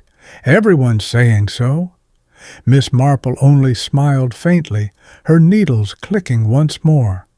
"Yes, They will arrest someone. The question is, will it be the right someone? By evening the drizzle had cleared, leaving the village washed and glistening under a pale sunset. The lanes, however, buzzed louder than ever, like hives stirred with a stick. Word had spread that Inspector Slack was preparing to make an arrest. The villagers gathered in little knots by the churchyard gate, their voices rising in a chorus of expectation. "Mark my words, it'll be lettuce," one muttered. No, it's Redding." "He confessed first, didn't he?" another insisted. A third shook her head sagely. "It's the wife." It's always the wife in these cases. Inside the vicarage, Slack was at his most pompous. He sat at my desk, scribbling furiously, his jaw set in grim satisfaction. "We'll have it done tonight, Vicar. I've enough to bring them in. Confessions, motives, contradictions. Any jury would convict. Once we locate that missing revolver, it's finished." Griselda perched on the arm of a chair, watching him with amused disdain. "So confident, Inspector? Almost as if you'd written the ending yourself," Slack grunted. "There's no mystery about human wickedness. People think they're clever, but they always trip themselves up. The Colonel's killer is already in my grasp."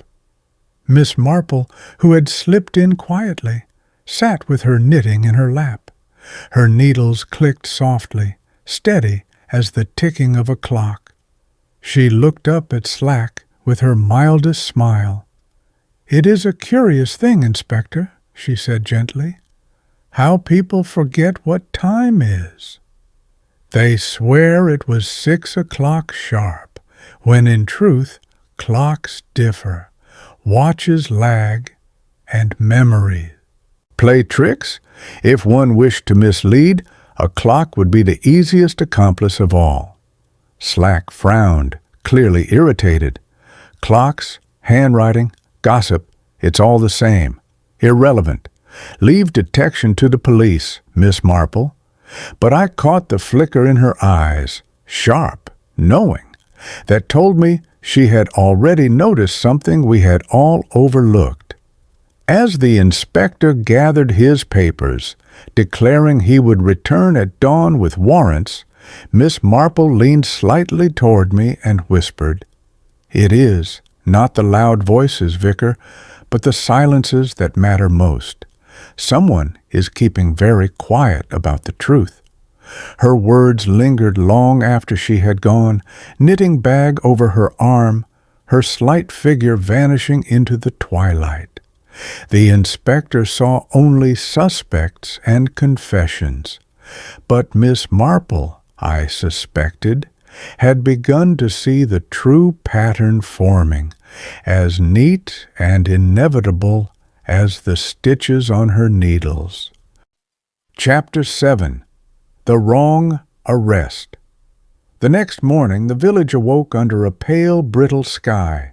The mist of yesterday had lifted, leaving everything unnaturally clear, as though the world itself wished to expose the truth.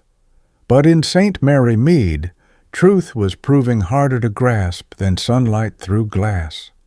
By 8 o'clock, whispers spread from door to door. Inspector Slack had made an arrest. The name carried from garden gates to shop counters, repeated with shock, delight, or disbelief, depending on the teller. Some claimed it was lettuce. Others insisted it must be Anne. Still others were certain the artist had been dragged away in chains. At the vicarage, I did not have to wait long for confirmation. Slack himself arrived, his boots muddy, his notebook stuffed with triumphant scrawl. He entered my study with the air of a conquering general. "It's done," he announced. "We've arrested Lawrence Redding." I stared at him. "Redding? But he confessed, didn't he?" Slack snapped. "His confession was full of holes, yes, but that's guilt for you. He quarreled with the Colonel. He pined after the Colonel's wife. He lurked about the churchyard. Motive, opportunity, confession. That's more than enough, Griselda, seated by the window, gave a short laugh. Oh, Inspector, how neat you make it sound. Almost as if crime were a school exercise. But if it is as simple as that, why did Anne Protheroe confess as well? Slack waved a hand impatiently. Protecting her lover, of course. It's the oldest story in the book. A married woman, an affair with a hot-headed artist, a bullying husband. She'd rather sacrifice herself than see him hanged. But we've seen through it. Redding's our man. I could not help but feel a pang of pity for Lawrence. Reckless he was, but murderer? My heart rebelled against it. Miss Marple, who had slipped quietly into the room while Slack made his declaration, sat down with her knitting. Her eyes, bright as ever, twinkled over the clicking needles. "Such a tidy tale, Inspector," she said mildly. "One almost wishes it were true, but human nature is seldom tidy. If Lawrence Redding is guilty, then why is he so eager to throw suspicion back upon himself when Mrs. Protheroe is willing to take the blame?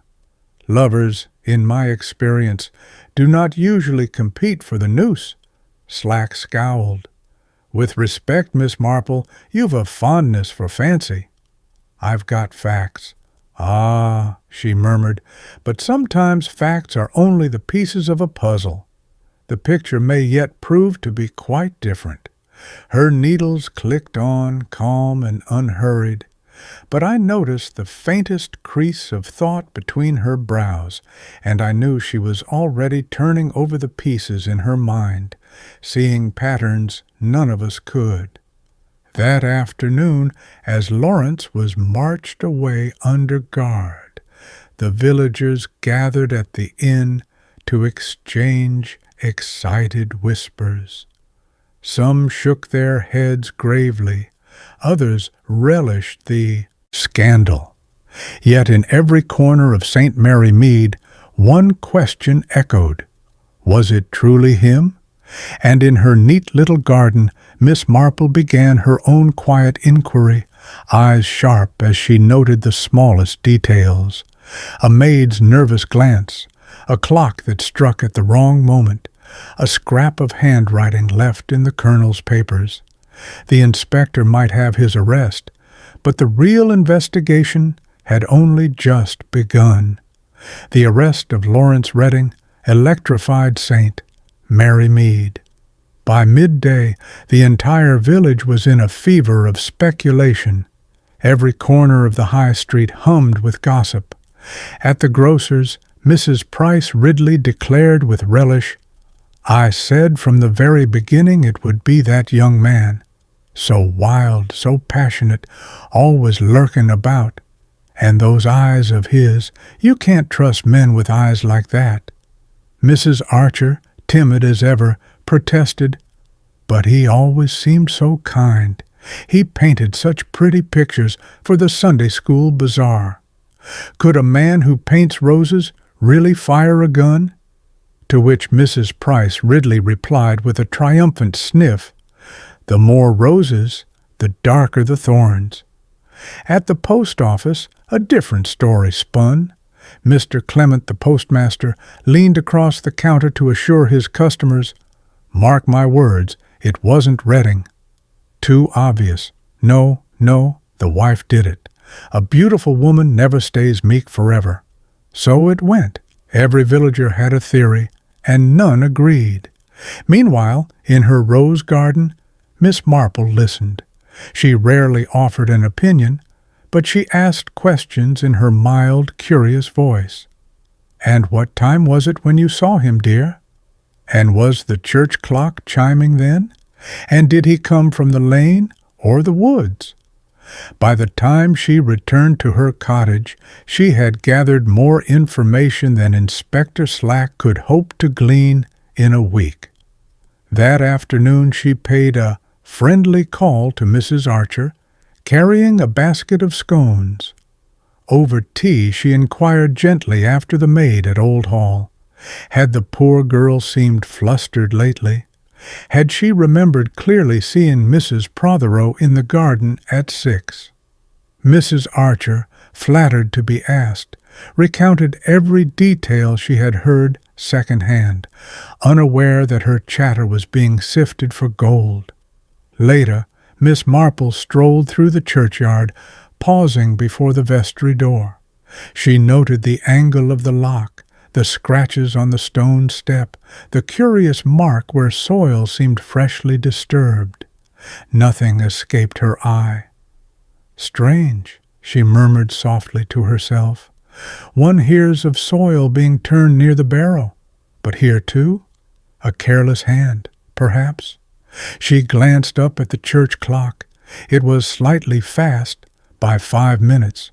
She smiled faintly, as if confirming something she already suspected.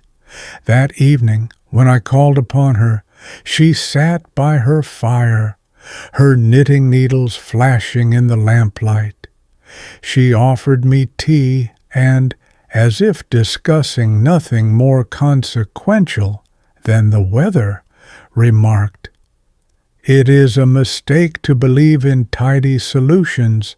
"Vicar, the inspector has his man, yes, but the truth of human nature is rarely so obliging."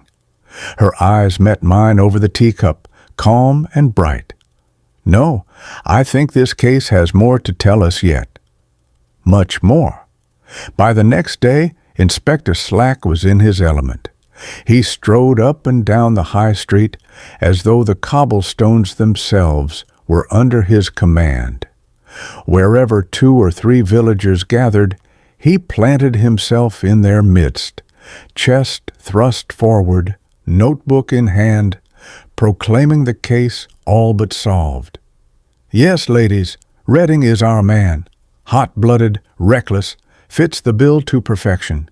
We've got his confession, his motive, and his opportunity. The law doesn't require embroidery," Mrs. Price Ridley clucked approvingly. "I said it from the start, Inspector." The moment I laid eyes on him, I knew he was trouble. Slack basked in the praise, his mustache practically twitching with pride. "You'll see, by the time the magistrates sit, we'll have it neatly tied with a bow. Justice will be served." At the inn, he held forth over a pint, his voice carrying above the chatter. "These amateurs who prattle about mystery and coincidence, they don't know the first thing. Murder is simple, always is. Jealousy, greed, revenge. Those 3 account for 9/10 of it. In this case, it's jealousy." End of story. The villagers nodded, eager for certainty. Few dared contradict him. Few, that is, except Miss Marple. She sat quietly on a bench outside the post office, her knitting needles flashing in the sunlight. She smiled sweetly when Slack passed by, but her eyes followed a constable carrying a small bundle wrapped in cloth. She noticed, as I did not at first, the smear of dried earth on the cloth and the faint metallic glint of something within. "Ah," she murmured softly to me as Slack puffed past. "So they have found the revolver at last. In the woods, no doubt.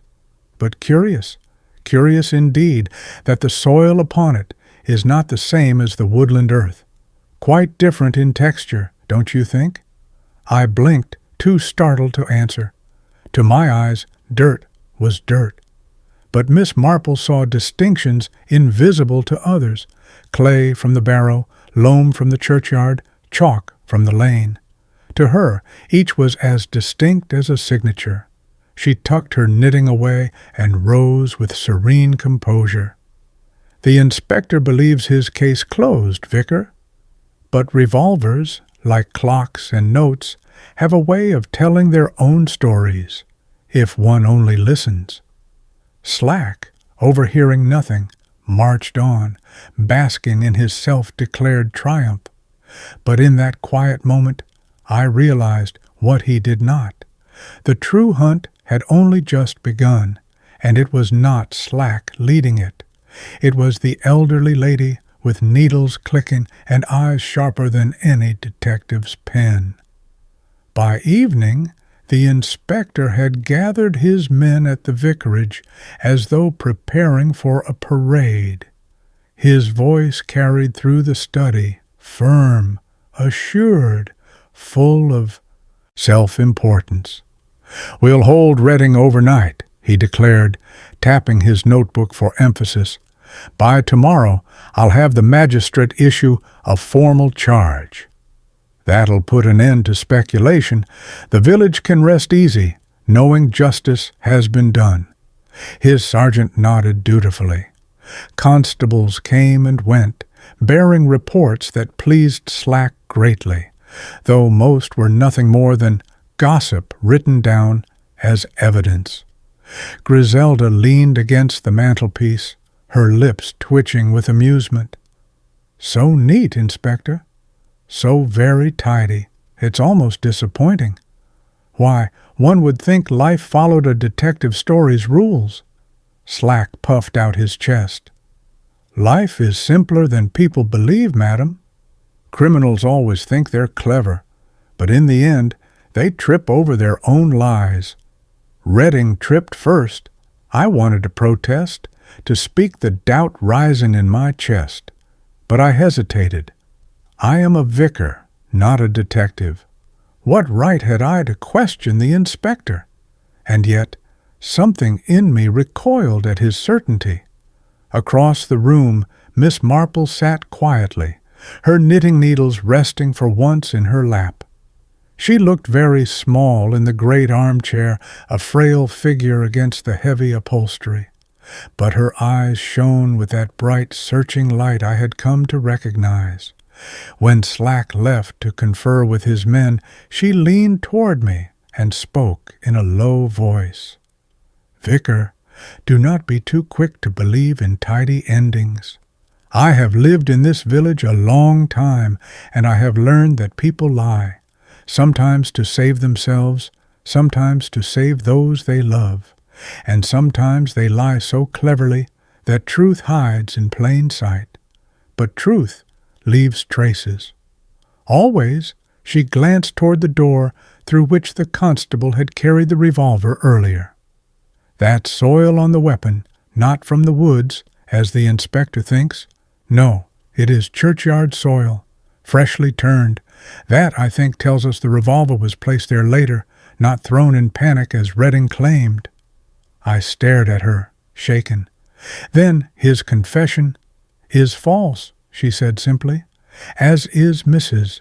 Protheroe's. They seek to protect someone or something. But whom?" She lifted her knitting once more, the needles clicking softly.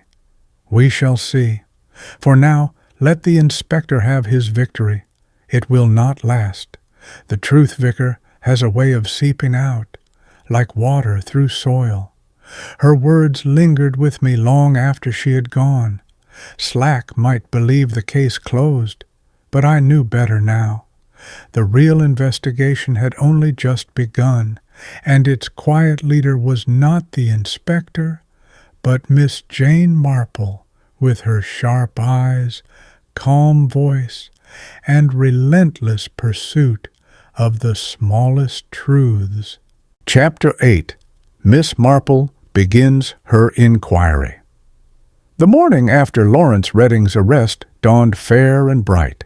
Birds sang in the hedgerows, the church bell tolled cheerfully, and from outward appearances, Saint. Merry Mead had slipped back into its usual routine, yet beneath the surface the village hummed with tension. At the vicarage, Inspector Slack bustled in at breakfast time, all confidence and authority. He ate half my bacon without so much as asking, and proclaimed, "Reading will be formally charged by this evening. The magistrate won't hesitate once he sees the file I've built. Case solved, neat as a pin." Griselda raised an eyebrow and said dryly, "How splendid! Murder solved before the milk's even turned, I found myself glancing at Miss Marple's cottage across the hedge. A wisp of smoke curled from her chimney. She had not been at the vicarage that morning, and I suspected it was not idleness that kept her away. I was right. By mid-morning, Miss Marple was making her rounds in the village. To the casual observer, she looked the picture of harmless domesticity, a neat little figure in her straw hat, knitting bag looped over her arm, her voice mild and sympathetic. Yet I, who had begun to recognize the keen light in her eyes, knew better. She was on the hunt. Her first stop was Mrs. Price Ridley's gate. She greeted the formidable lady with her usual sweetness, admired her chrysanthemums, and then, as though idly, remarked, "Such a dreadful business, isn't it? One never knows what people may be capable of. Why, only yesterday I thought I saw lettuce near the churchyard earlier than she claimed. Did I imagine it, I wonder?" Mrs. Price Ridley, eager to prove her superior knowledge, pounced. "Not at all, Miss Marple. You must have seen her. I told Inspector Slack myself. She was running down the lane before 6, quite out of breath, too. Looked guilty as sin." Miss Marple nodded, her expression demure. "Yes, that's what I thought. Curious, though, how the clock at the church always runs fast by 5 minutes. I do wonder if the inspector took that into account." Mrs. Price Ridley blinked, clearly nonplussed, and began to hedge. "Well, perhaps it was nearer to the hour after all." "I couldn't say exactly," Miss Marple smiled sweetly. "Oh, of course not, dear. Memory plays such tricks. So useful, though, to compare little details, isn't it?" She patted Mrs. Price Ridley's arm, leaving the woman flustered and uncertain of her own testimony. From there, Miss Marple made her way to the shop, where she encountered Miss Cram, the archaeologist's eager assistant, ordering supplies. Miss Marple inquired after Dr. Stone's health then, as if absent-mindedly, said, "It must be difficult, dear, to concentrate on work with all this excitement." "I dare say you and Doctor—" Stone hardly noticed the time passing. Miss Cram, flattered to be consulted, launched into a rapid description of their excavation, insisting, "We were together every moment," Dr. Stone measured, "and I wrote it all down." Miss Marple tilted her head. "So precise. And yet, Doctor." Stone told the inspector he was entirely absorbed in his measurements and never spoke a word. Strange how two people can remember the same hour so differently, don't you think? Color flooded Miss Cram's cheeks. She stammered something about misunderstanding, then hurried off with her parcels. Miss Marple watched her go with that faint, satisfied smile that meant she had planted a seed of doubt, not only in Miss Cram's mind, but in anyone who might later hear her stumble. To all the world she seemed nothing more than a kindly old lady making polite conversation. But beneath the soft voice and gentle manner, I could sense the steel trap of her mind closing, click by click, around the truth. Miss Marple's next visit took her up the drive of Old Hall. The grand house loomed against the clear sky, but its windows seemed shuttered with sorrow. Servants passed quietly across the hall, their faces pinched with fear and curiosity. Anne Protheroe received Miss Marple in the drawing-room. She was dressed in black silk, her fair head bent in dignity, her manner outwardly calm. Yet Miss Marple, who had seen countless women conceal their bruises beneath poise, noted the tightness around her mouth, the way her hands clutched at the embroidery hoop lying idle on her lap. "My dear," Miss Marple said softly, seating herself near the hearth, "I thought I would come and see how you were bearing up. Such a dreadful shock, and on top of all the little cares of managing a household." Anne managed a faint smile. "You are very kind, Miss Marple. I do my best. One must keep going." "Yes, indeed," Miss Marple agreed, her needles clicking. "Though I dare say it must be doubly hard when one has had to endure difficulties. I always say no one knows what a woman suffers in her own home but herself." Anne's composure flickered, just for a moment. Her eyes softened, then darkened with something perilously close to despair. "You are right, Miss Marple. He was not easy. He demanded obedience in all things. But still—" She broke off, pressing her lips together. Miss Marple reached out, patting her hand. "A hard man, yes, and yet you confessed to his murder. Curious, don't you think, that another would do the same? Lovers are seldom so eager to share guilt." Anne stiffened. "I don't know what you mean." But Miss Marple only smiled gently. "Oh, nothing, my dear. Only that people sometimes shoulder burdens that are not theirs to carry. I have seen it often enough. Here in the village," Anne rose quickly. "If you will excuse me, Miss Marple, I must attend to lettuce."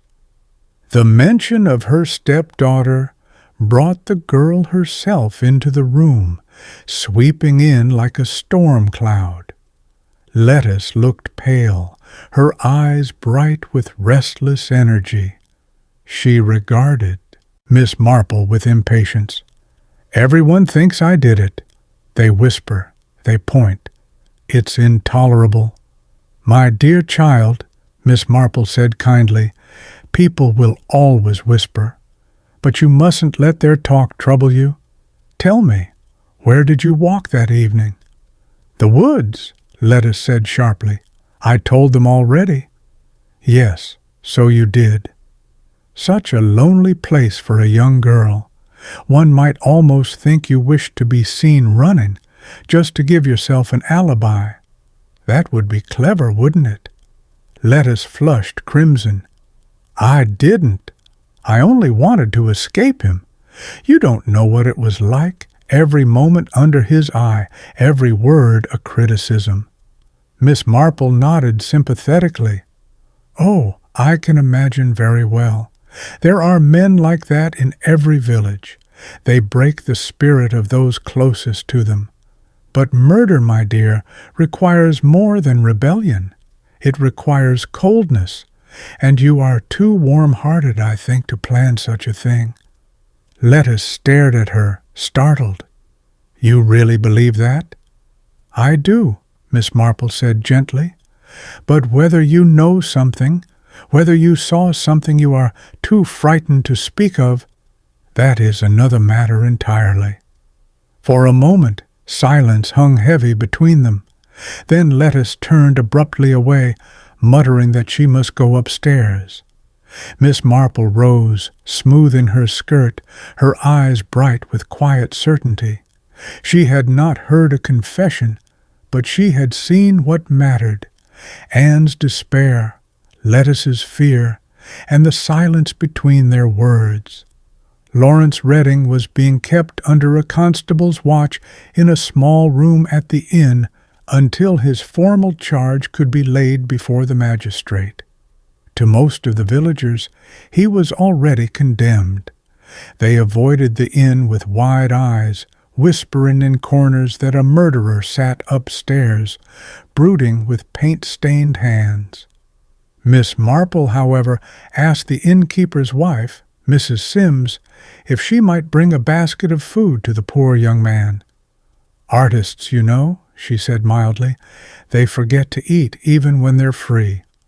One mustn't let him starve, guilty or no." No one thought twice of it. She was merely the village's kind-hearted spinster, fussing over someone's supper. Only I, who accompanied her, recognized the keenness in her eyes as we climbed the narrow stairs. Lawrence looked up when we entered. His dark hair was disordered, his face drawn with exhaustion. He sprang to his feet, eyes blazing. "Miss Marple? Vicar, have you come to mock me? Or to hear me confess again?" Miss Marple set down her basket gently. "Neither, my dear. Only to bring you a little comfort. You look pale. Artists need strength, after all." Her voice was so calm, so motherly, that Lawrence's anger melted into weariness. He sank into the chair, burying his face in his hands. "I told them I did it," he muttered, "and still they do not believe me. What more can I do?" Miss Marple seated herself opposite, her needles clicking softly. "Confessions," she said mildly, "are curious things. People sometimes confess because they are guilty, and sometimes because they are not. Which sort are you, I wonder?" He looked up sharply, eyes filled with desperation. "I killed him. Don't you understand? He was vile. He tormented Anne. He sneered at me. He crushed everyone beneath his boots. I couldn't bear it. I did it." Miss Marple tilted her head, her expression kind. "And yet, when a man kills, he rarely repeats the tale so many times. He fears discovery. He seeks to conceal. You, however, declare it at every turn. That does not sound like guilt to me, my dear. It sounds like sacrifice." Lawrence's hands clenched. "Sacrifice. Yes. Better me than Anne. She has suffered enough." The words slipped from his lips before he realized what he had said. He froze, color draining from his face. Miss Marple's eyes softened. "Ah, so that is it. You take her burden, and she takes yours, each shielding the other. So noble, so tragic, and so very untrue." Lawrence buried his head again, his voice muffled. "If only you knew what she endured." Miss Marple patted his arm gently. "I can imagine very well. But I do not believe you killed Colonel Protheroe, Mr. Redding, nor do I believe Anne did. You both lie, but not for yourselves. That much is plain." He looked up at her, anguish in his eyes, but said nothing. Silence stretched between them, heavy and telling. Miss Marple rose at last, gathering her knitting. "Rest, my dear. The truth has a way of surfacing, whether we desire it or not.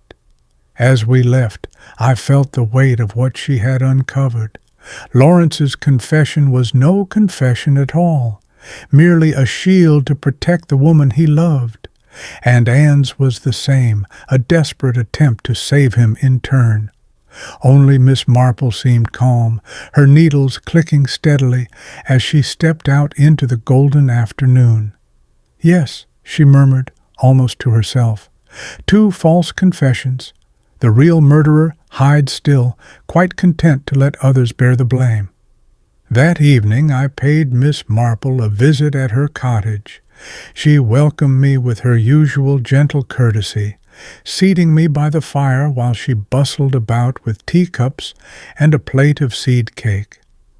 To any passer-by, it was the picture of an ordinary evening, the kindly spinster and her vicar taking tea. But upon the little round table beside her chair lay a small notebook, its pages filled with Miss Marple's neat, spidery handwriting. I glimpsed columns of names, times, and curious little notes.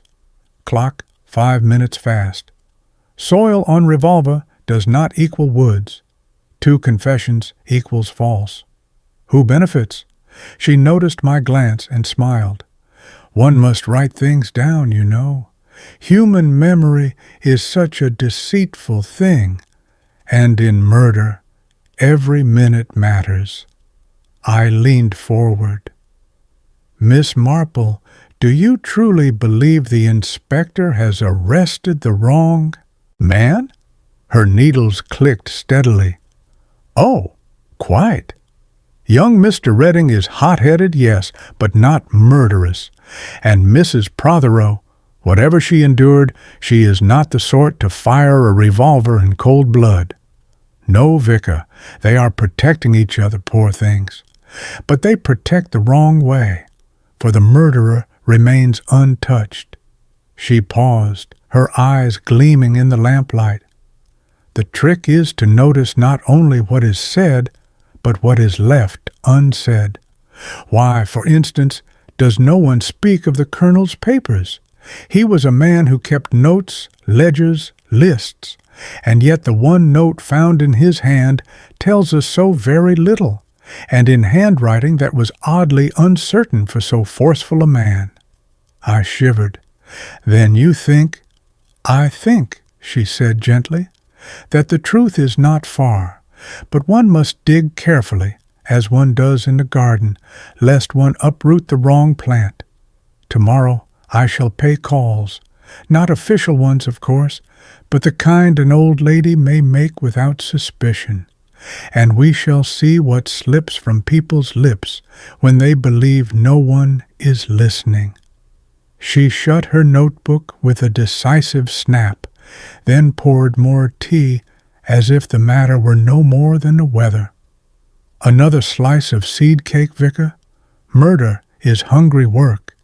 And so, while Inspector Slack polished his case for the magistrate, convinced the crime was solved, Miss Marple sat by her hearth, knitting needles flashing, notebook at her side, quietly preparing to pull apart the tangle of lies that wrapped Saint Mary Mead. Chapter 9. Whispers in the Village. The following morning was bright and crisp, with a thin veil of frost glittering on the hedges. From the outside, Saint Mary Mead looked as peaceful as ever, a postcard of English tranquility. But within, the air hummed with the same restless energy that follows a storm. Inspector Slack was at the vicarage before breakfast, crowing over his imminent triumph. The magistrate will have Redding committed by week's end. A neat business, Vicar, as I said all along. Griselda yawned. So neat, Inspector, that I expect you'll frame the charge sheet and hang it over your mantel. Slack flushed, but ignored her jibe. He thumped his notebook. 2 confessions, and now the revolver. The jury will eat it up. I glanced toward Miss Marple's cottage across the hedge. I knew she was not resting. She was preparing for her own day's work, armed not with notebooks and constables, but with sharper weapons, gossip, patience, and a pair of bright blue eyes. Sure enough, by mid-morning she was out in the village, shawl around her shoulders, knitting bag over her arm, looking every inch the harmless spinster. But I knew better. She was hunting.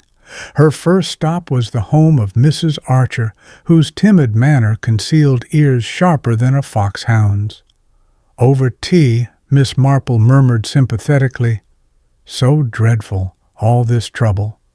"Poor Mrs. Protheroe must be quite undone." Mrs. Archer leaned forward eagerly. "Oh, indeed. My cousin's maid says she heard raised voices at Old Hall the very morning of the murder, the Colonel shouting and poor Anne weeping. They say she ran upstairs with a face white as chalk." Miss Marple nodded, as though merely indulging the tale. "Yes, one must pity her. Such scenes do wear on the spirit. But curious, is it not, that when the time came, she was in the garden arranging flowers? So very calm." Mrs. Archer blinked, then bit her lip. "Yes, calm, perhaps too calm." Miss Marple left her with a sweet smile, then strolled toward the lane where she encountered the village doctor. Dr. Haydock. He tipped his hat gruffly. "All nonsense, Miss Marple. Slack's arrest is premature. I fixed the time of death after 6 o'clock, and none of their confessions match it. But will he listen?" "No." Doctors do have a way of being overlooked, Miss Marple said gently. And yet, time is so very important. People rarely keep it straight in their minds. Haydock harumphed. Exactly. They all talk of 6 o'clock sharp, but the vicarage clock is 5 minutes slow, the church clock 5 minutes fast. Which 6 o'clock are we meant to believe? Miss Marple's eyes twinkled. Quite so. A muddle to most, but sometimes muddles are made on purpose. She walked on, pausing next at the grocer's, where Miss Cram happened to be shopping. The girl flushed at the sight of Miss Marple, but attempted a breezy tone. Dr. Stone says the inspector is wasting his time. He could have asked us 100 questions, and we'd still have the same answer. We were at the barrow. Miss Marple tilted her head. Such dedication, and yet you remembered it so differently from Dr. Stone, did you not? You writing, he silent? Or was it the other way? Miss Cram faltered. Oh, perhaps I was mistaken. It was all such a blur. Of course, dear, Miss Marple said sweetly, but you mustn't confuse things. Sometimes the smallest error in memory can change everything. She left Miss Cram biting her lip, her shopping bag clutched too tightly in her hands. By the time the church bell tolled noon, Miss Marple had spoken with half the village and left behind a trail of unsettled minds and small contradictions. To everyone else, she was the same harmless old lady. To me, watching from afar, she was weaving her net tighter and tighter around the truth. That afternoon, Miss Marple walked briskly up the long drive to Old Hall once more. The great house looked more forbidding than ever, its windows shuttered, its air heavy with secrecy. She found Lettuce Protheroe leaning against the garden wall, her arms folded, a cigarette dangling from her fingers. The girl's eyes were sullen, her expression defiant, but Miss Marple greeted her with the same gentle courtesy she might show to a Sunday school child. "My dear, how pale you look," she said softly. "I dare say it has been very hard for you with all this talk." "People do chatter so unkindly," Lettuce gave a harsh little laugh. "Unkindly? They think I killed him, Miss Marple. Some of them say it right to my face. Well, let them. I hated him, yes. I'd have liked him dead, and now he is. Isn't that convenient?" Her words were sharp, but Miss Marple heard the tremor beneath them. She nodded sympathetically. "Hatred burns bright, dear, but it rarely pulls triggers. Anger makes us slam doors, not fire guns. Still, you were near to Lane that evening, were you not?" Lettuce flinched, her cigarette slipping from her fingers. "Who said that?" "Oh, only Mrs. Price Ridley," Miss Marple replied mildly. "But her memory is so unreliable, always seeing what she expects. Still, you might have seen something, someone, and not realized it mattered."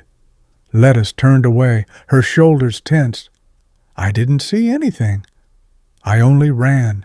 I wanted to be gone from that house before he came home. She stopped abruptly, biting her lip. Miss Marple patted her arm. "Of course, dear. One forgets things in shock, but sometimes the smallest thing one notices, a movement, a sound, later proves very important." Lettuce made no reply. She only strode off toward the house, her back stiff, leaving Miss Marple with the impression of a girl carrying more secrets than she cared to share. Inside, Miss Marple asked for a glass of water and was shown into the kitchen, where the maid, Clara, bustled about with nervous energy. Miss Marple praised her apple tart, admired her neat apron, and then, as if idly, remarked, Such a busy day you must have had, Clara, fetching flowers for Mrs. Protheroe to arrange in the garden." Clara blinked. "Flowers?" But Madam wasn't in the garden long. She went into the study before the Colonel left for the vestry. I saw her myself through the hall. She had papers in her hand. Miss Marple's needles paused mid-click. "Papers, dear?" How very tiresome for her, with the Colonel so strict. The maid flushed, realizing she had said too much. "Oh, perhaps I was mistaken." "I was busy with the tea-tray." Miss Marple smiled sweetly. "Of course, dear. One always muddles things when there is so much work. Still, I'm sure you remember quite clearly. You're a very observant girl." As she left Old Hall, her eyes shone with quiet satisfaction. Lettuce's fear, Anne's garden alibi, and Clara's slip about papers, little pieces of a puzzle were beginning to align. The inspector might see only confessions and motives. Miss Marple was seeing something else entirely, a pattern hidden in the silences and slips of ordinary speech. By the time the church clock chimed 4, St. Mary Mead was alive with talk. The butcher's wife leaned across her counter to tell the blacksmith's apprentice that Anne Protheroe had been seen weeping in the lane. The apprentice swore it was lettuce instead. By evening the tale had both women crying in unison, though neither story held more weight than thistledown. Miss Marple, knitting bag on her arm, passed from group to group, her expression mild, her voice curious. She asked small questions, never pressing, merely guiding, and with each answer she tucked away another thread in her growing tapestry of truth. At the post office she overheard Mrs. Price Ridley declare, "I distinctly saw Miss Lettuce near the vestry at 6 o'clock. A timid voice behind her, young Mrs. Simmons, interrupted, "But I thought the Colonel went in nearer 10 past?" The vicar's clock was striking late. Miss Marple interjected gently, "Yes, clocks are such unreliable things, aren't they? The church is 5 minutes fast, the vicarage 5 minutes slow. One never quite knows which 6 o'clock one means." The women exchanged uncertain glances, each less certain than before. Miss Marple smiled serenely and went on her way. At the green she found Dr. Stone addressing a small group with pompous authority. "We heard nothing, nothing at all. That should prove our innocence beyond doubt. Scientific concentration, ladies, is a formidable thing," one of the women murmured. "But Miss Cram said you were dictating the whole time." Stone flushed. "She is mistaken." I was silent. Miss Marple, passing by, gave a gentle chuckle. "How curious, isn't it? How two people remember the same hour so differently. Why, once Mrs. Bartlett and I both attended the same whist match, and she swore she held the ace of spades when in fact she had not a single spade at all." The ladies tittered, but Miss Cram, standing close by, went scarlet. She avoided Miss Marple's gaze and hurried away, leaving Dr. Stone glaring after her. Later, near the churchyard gate, Miss Marple paused to admire the roses. There she overheard Mr. Hawes, the nervous curate, whispering to a parishioner. It was such a dreadful shock. The Colonel, there in the vestry, struck down. I had gone in earlier that very afternoon, to arrange the altar cloth. Everything was quite still then. Miss Marple's ears pricked. Earlier that afternoon. The vestry had not been empty then. She tucked the information away, her needles clicking softly as she strolled on. By the time she returned to her cottage, she had gathered more than gossip. She had contradictions.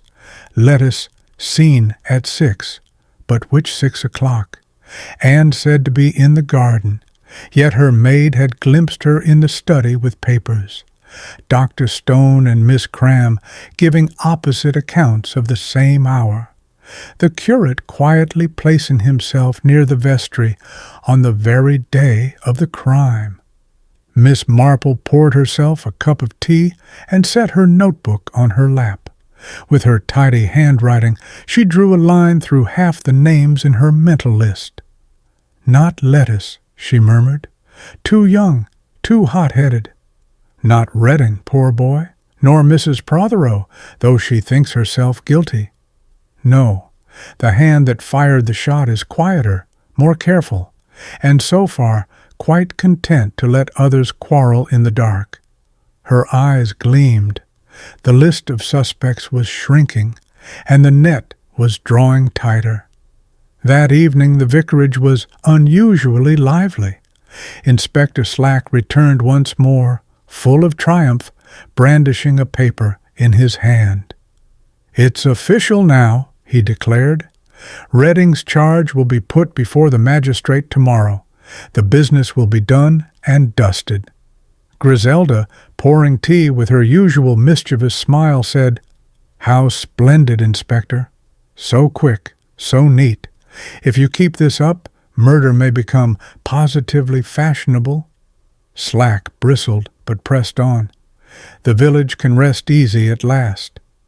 We've got our man from her corner chair." Miss Marple looked up from her knitting with her gentle smile. "So reassuring, Inspector. And yet I do wonder, if Mr. Redding is safely locked away, why is the village still so uneasy? One would expect peace, wouldn't one?"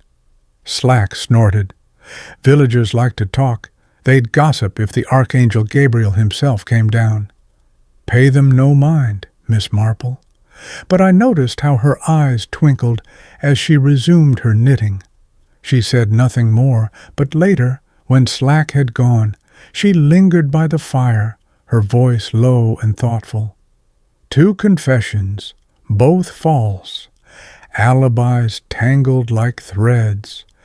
And yet one must remember, Vicar, murder is never truly clever. Somewhere, always, there is a slip. The hand that fired that shot left behind something, perhaps not in action, but in words." I leaned forward. "Then you believe the real murderer will betray themselves?" "Oh, yes," she said calmly, "but one must give them the chance. Tomorrow, I think, I shall arrange a little gathering. Purely social, of course. People speak so freely when they believe they are safe. A word dropped here, a detail overlooked there, and in the end, the truth will show itself."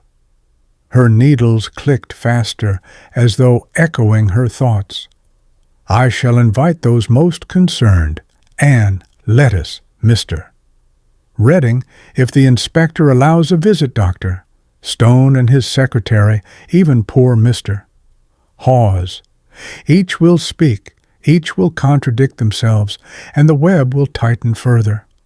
Yes, I think it is time she looked up at me then, her eyes bright with quiet certainty.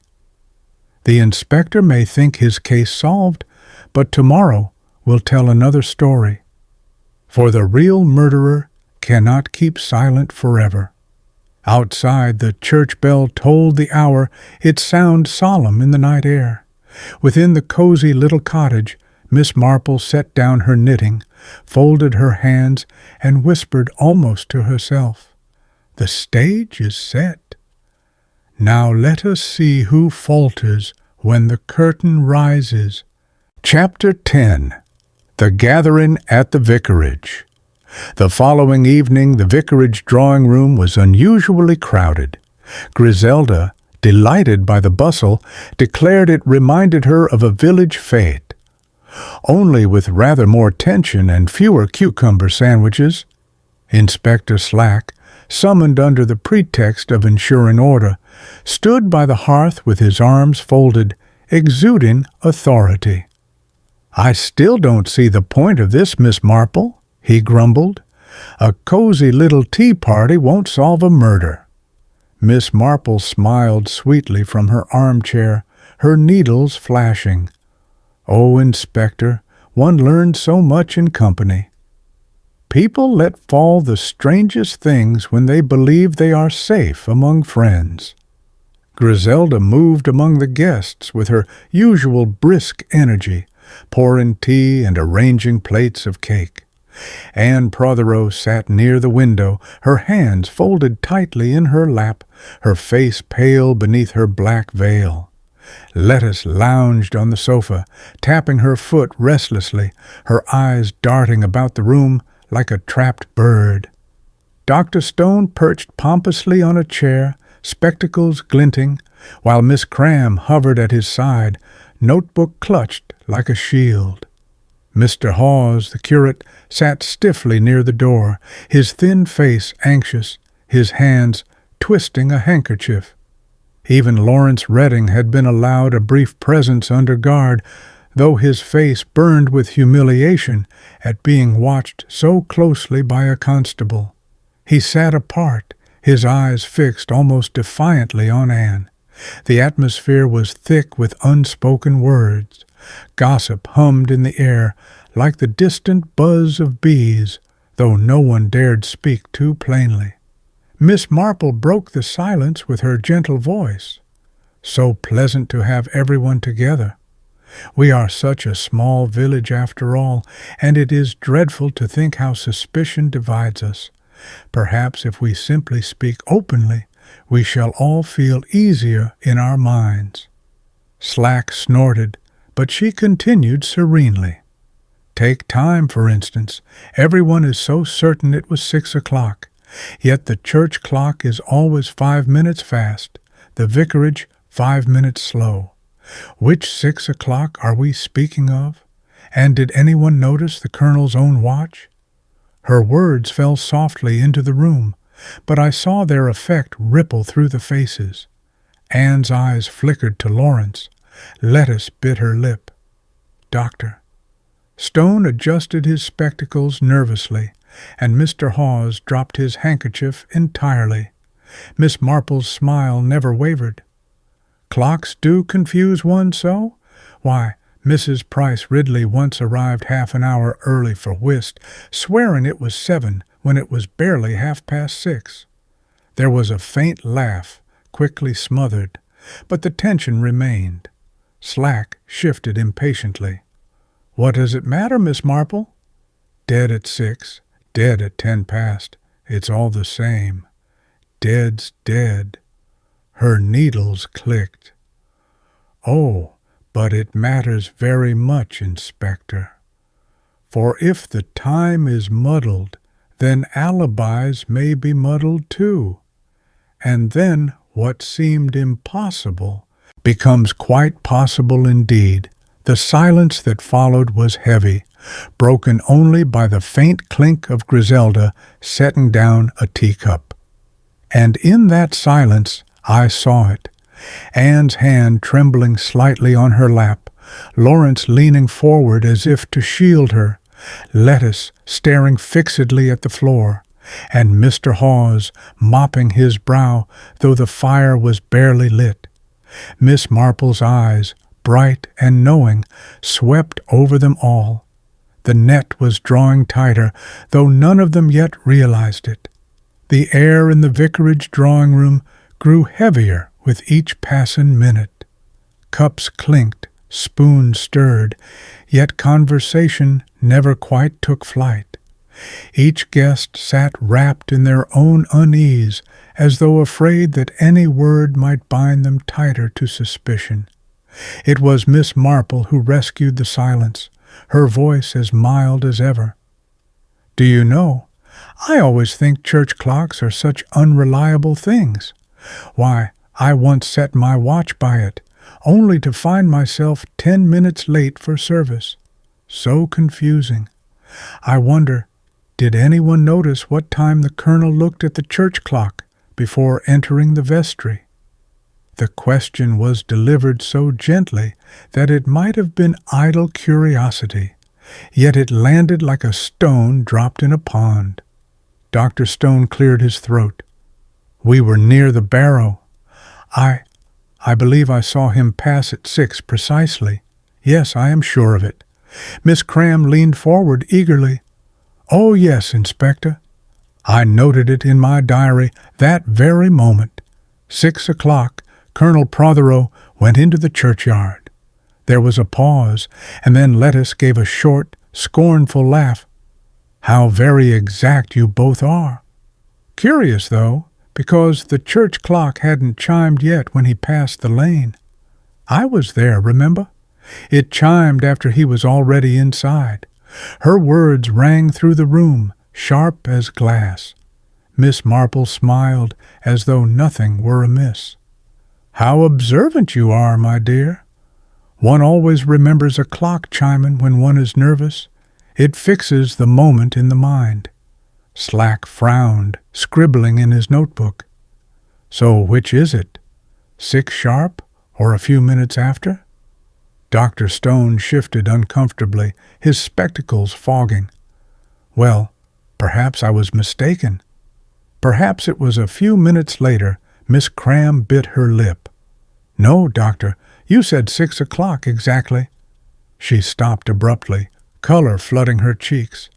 Anne Protheroe's voice cut softly through the confusion. Must we go over the details again? My husband is dead. Is it not enough? But her protest sounded less like grief and more like a plea to end the questioning. Miss Marple's needles clicked steadily. Oh, details are everything, my dear. They are the stitches that hold the pattern together. A stitch dropped, and the whole fabric unravels. The room fell silent again, each person suddenly conscious of their own words. And I, watching, realized that in her quiet, roundabout way, Miss Marple had done it. She had unsettled them all. Dr. Stone's certainty crumbled. Miss Cram contradicted herself. Lettuce revealed she was nearer than she had admitted, and Anne's composure cracked. The inspector saw only muddle, but Miss Marple saw the shape beneath it, faint but forming, like a pattern emerging on her needles. The tension in the room grew thick, like storm clouds gathering above a summer field. Even Griselda, usually so blithe, set down her teapot with unusual care, her eyes darting from face to face as if she were watching a play unfold. Inspector Slack, oblivious to the undercurrents, cleared his throat loudly. All this clock nonsense aside, the fact remains. Redding confessed. Twice. Case closed. But no one relaxed. Anne Protheroe kept her gaze fixed on the carpet. Lettuce fidgeted, biting at her fingernail. Dr. Stone dabbed at his brow, while Miss Cram's pencil trembled over her notebook. And then there was Mr. Hawes. The curate had sat quietly by the door until now, his thin hands twisting a handkerchief into knots. His face was pale, his eyes darting nervously from speaker to speaker. Suddenly he blurted out, I was in the vestry myself that afternoon, only a little earlier, you understand. I saw nothing unusual. All eyes turned toward him. Slack raised an eyebrow. Earlier, you say? What time exactly? Hawes stammered. Oh, before 5. Or perhaps nearer to past. I was arranging the altar cloth.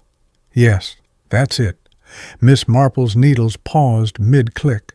Her voice, mild as ever, slipped into the silence.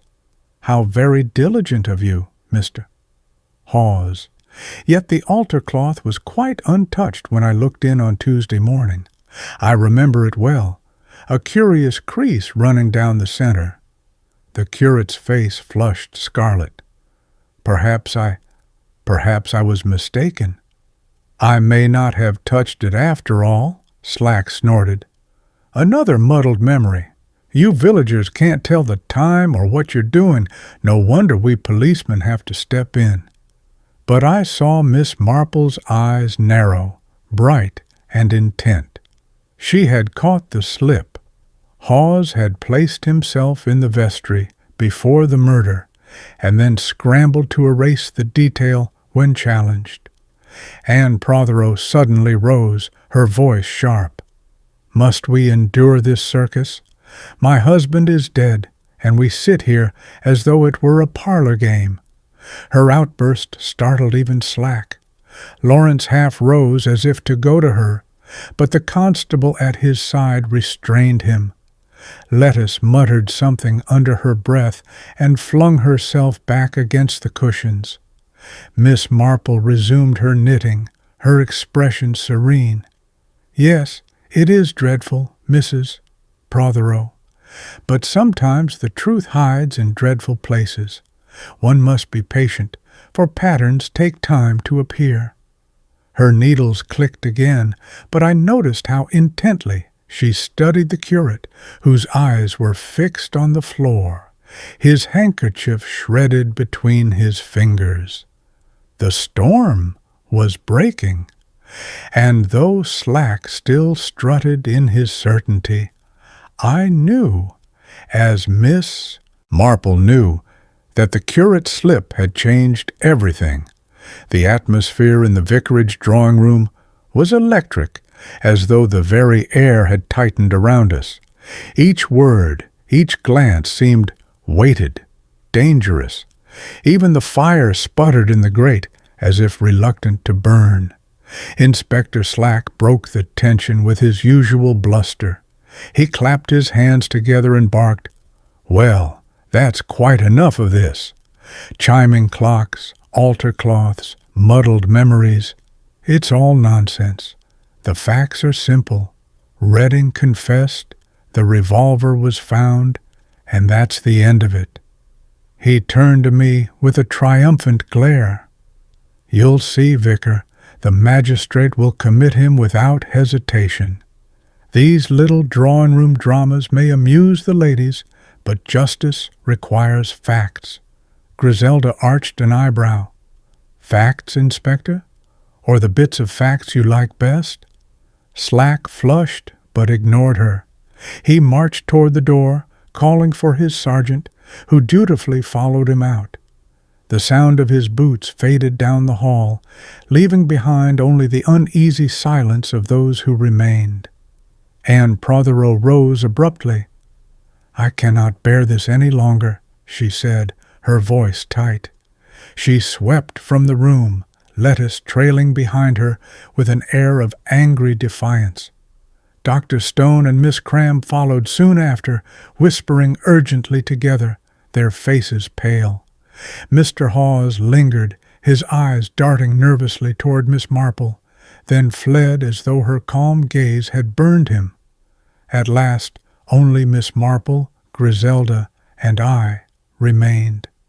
The room seemed suddenly lighter, though the shadows still clung in the corners. Miss Marple calmly folded her knitting and set it in her basket. "Well," she said with her gentle smile, "that was most instructive." I stared at her. Instructive? Everyone contradicted everyone else. Nothing was clear. "On the contrary," she replied, "it was quite clear indeed. One must watch not the words themselves, but the way people react to them. Dr. Stone and Miss Cram contradicted each other because one of them lies to protect the other. Lettice revealed she was nearer the vestry than she first admitted.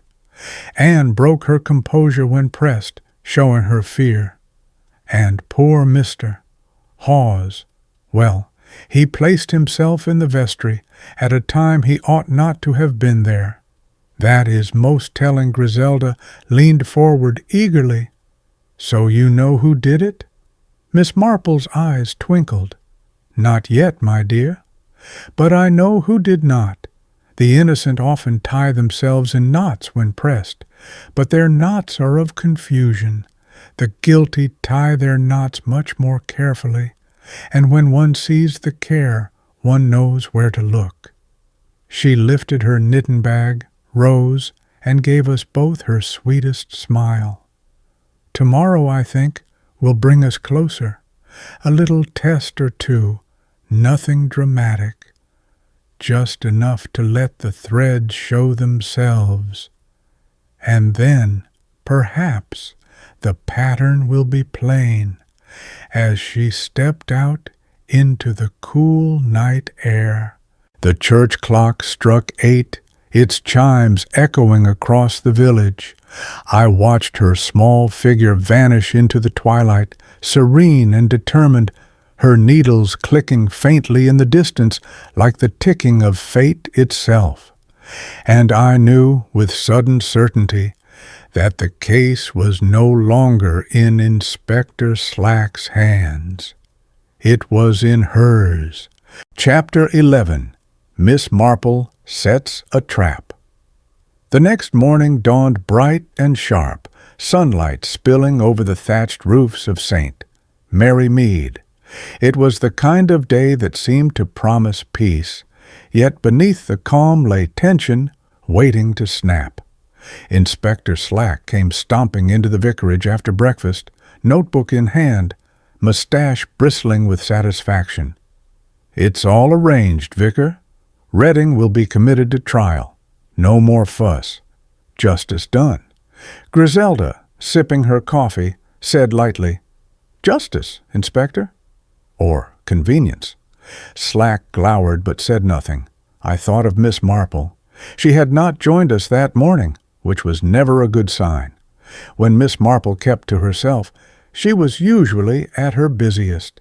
I found her later in her garden, trimming her roses with neat, careful snips.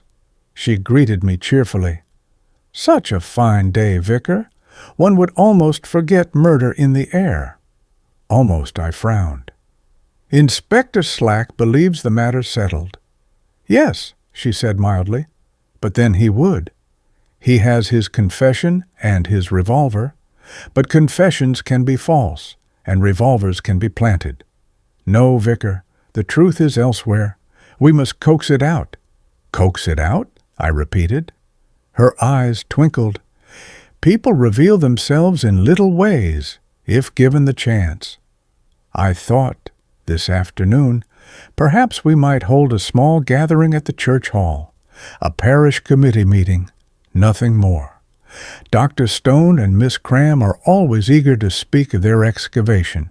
Mr. Hawes may attend, naturally, and if Mrs. Protheroe and Lettuce come, so much the better. No one will suspect it is anything but ordinary parish business. And what will you do?" "Oh, very little," she said, smiling sweetly. "I shall simply mention certain details and see who reacts." That afternoon, the chairs in the church hall filled with familiar faces. Dr. Stone puffed importantly as he laid out his notes on the excavation, Miss Cram fluttering beside him. Lettuce lounged at the back, her expression one of boredom. Anne sat quietly near the front, her veil lowered, her posture rigid. Mr. Hawes hovered nervously near the door, pale and fidgeting. Miss Marple, settled at the table with her knitting, looked for all the world like the mildest of old ladies, interested only in parish matters. Yet I knew she was watching every twitch, every glance. She began gently, her voice calm. "Such a dreadful thing, the murder. It quite overshadows our parish business, does it not? And yet I always find the smallest details so curious. Why, the revolver, for instance. They say it was found in the woods. But isn't it strange that the soil clinging to it matched the churchyard, not the woodland?" Her words were soft, almost casual, but I saw the ripple it caused. Anne's head jerked up sharply. Lettuce shifted uncomfortably. Dr. Stone dropped his spectacles with a clatter, and Miss Cram bent swiftly to retrieve them, her hands shaking. Mr. Hawes mopped his brow with his handkerchief. Soil? Soil clings everywhere, Miss Marple. It proves nothing. His voice was too loud, his tone too sharp. Miss Marple's smile never wavered. Oh, of course, dear mister. Hawes soil is so easily muddled. And yet, I always think the earth tells tales if one only listens, just as clocks do, and notes, and people's little slips of the tongue. The curate's face turned crimson. He opened his mouth, then closed it again, fumbling with his handkerchief. And in that moment, I felt it, the faint shift in the air, the first crack in the facade. Miss Marple had tugged a thread, and something was beginning to unravel. The hall grew restless. The scrape of chairs, the faint rustle of papers, the tapping of Lettuce's impatient foot, all combined into a low hum of unease. Dr. Stone cleared his throat loudly as though to reclaim the floor. "If I may," he boomed, "the matter of soil analysis is absurdly exaggerated. Anyone who has worked in the field knows dirt clings indiscriminately. It proves nothing whatsoever." Miss Marple looked up from her knitting with wide, innocent eyes. "Oh, but surely you would know better than any of us, Doctor. After all, you spend so much time with soil. One might almost say you have made a science of it." Stone's face reddened, his spectacles slipping down his nose. "Science, yes, but not gossip. You cannot deduce a murder from a smudge of earth." Miss Cram leaned forward eagerly. "Exactly, Inspector. Dr. Stone is far too precise to make such an error. We were both at the barrow the whole time. We heard nothing, saw nothing." Her words rang a little too rehearsed, and Miss Marple's needles paused mid-click. "So diligent of you, my dear. Yet only the other day you said the doctor was dictating notes to you, and today the doctor insists he was quite silent. Such loyalty, such confusion. One wonders which is true."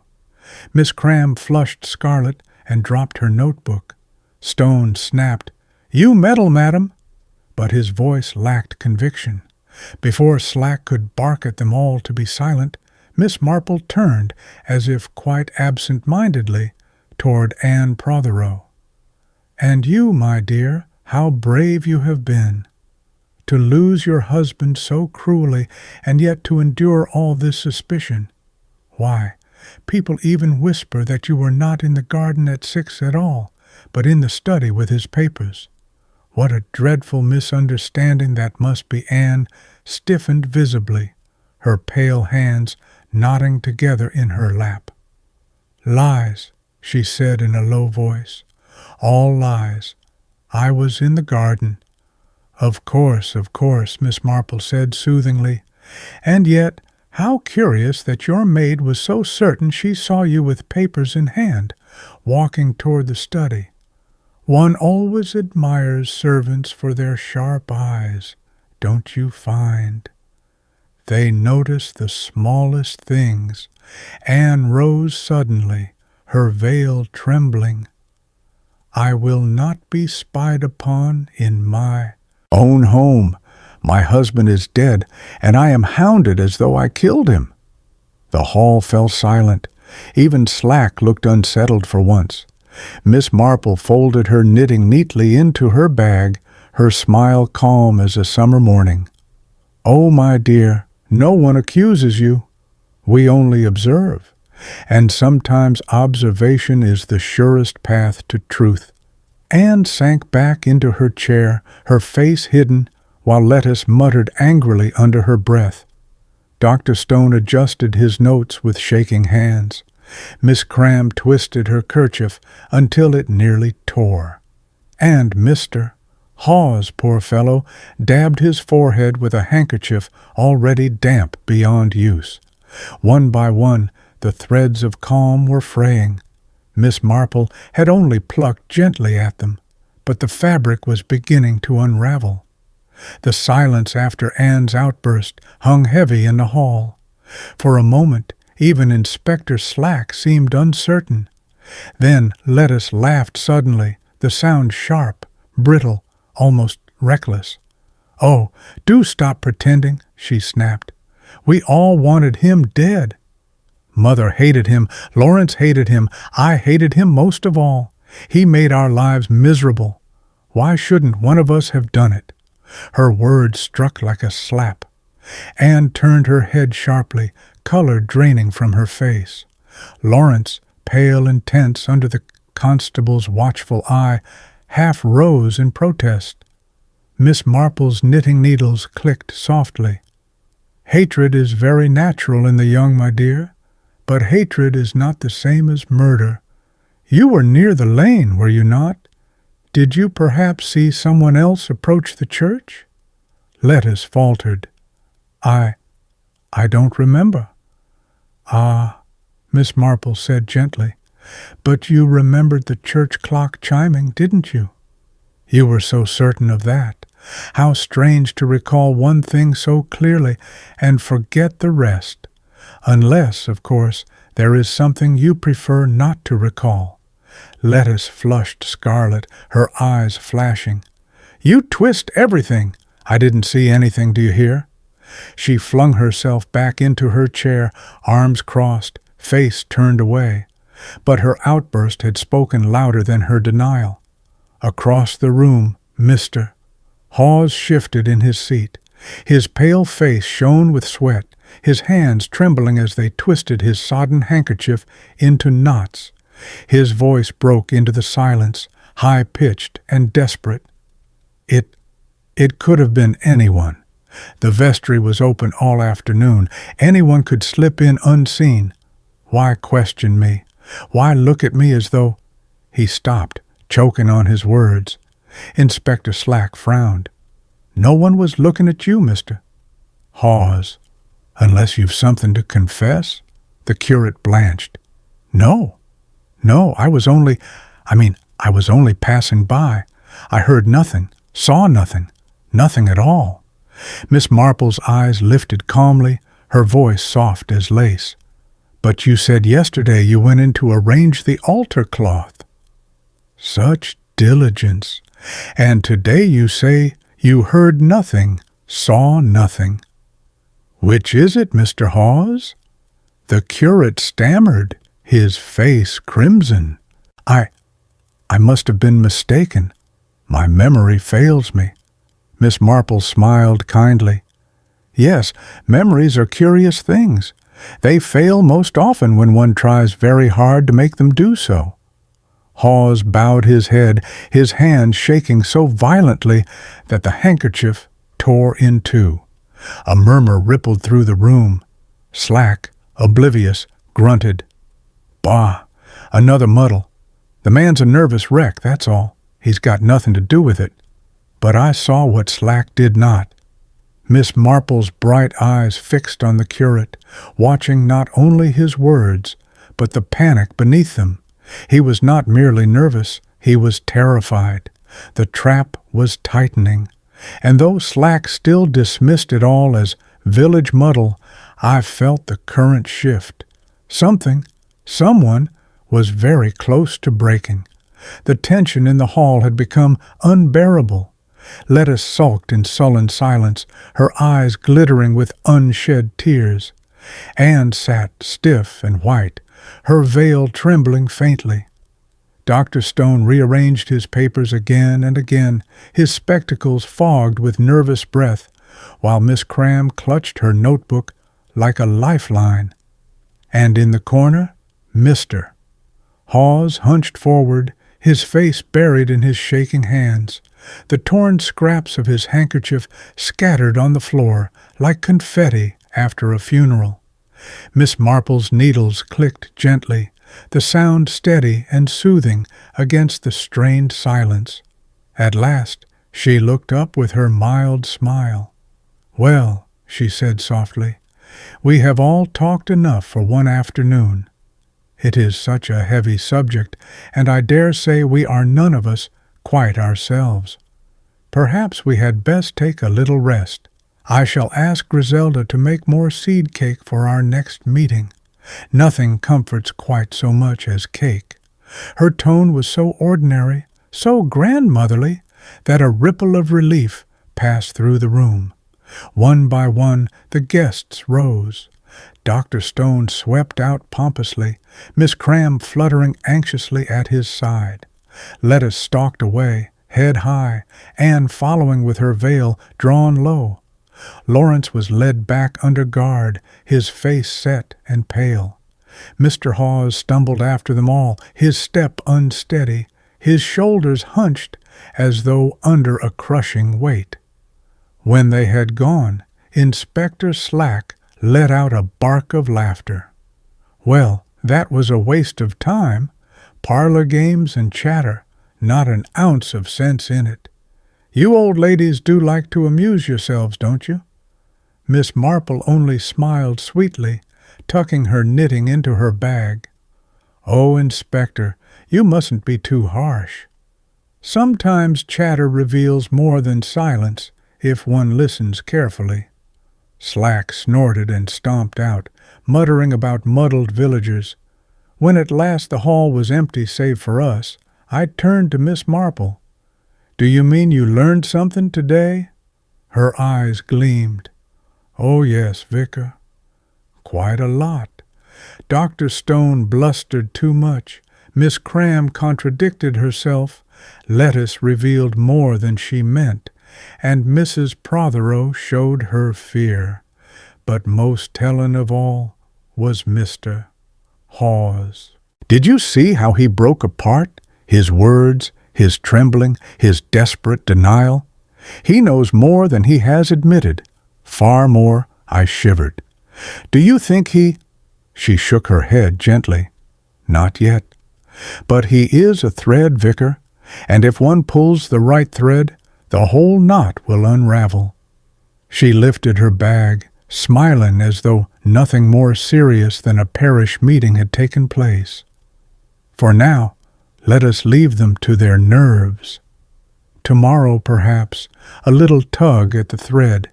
As she stepped into the evening air, the setting sun cast her figure in golden light.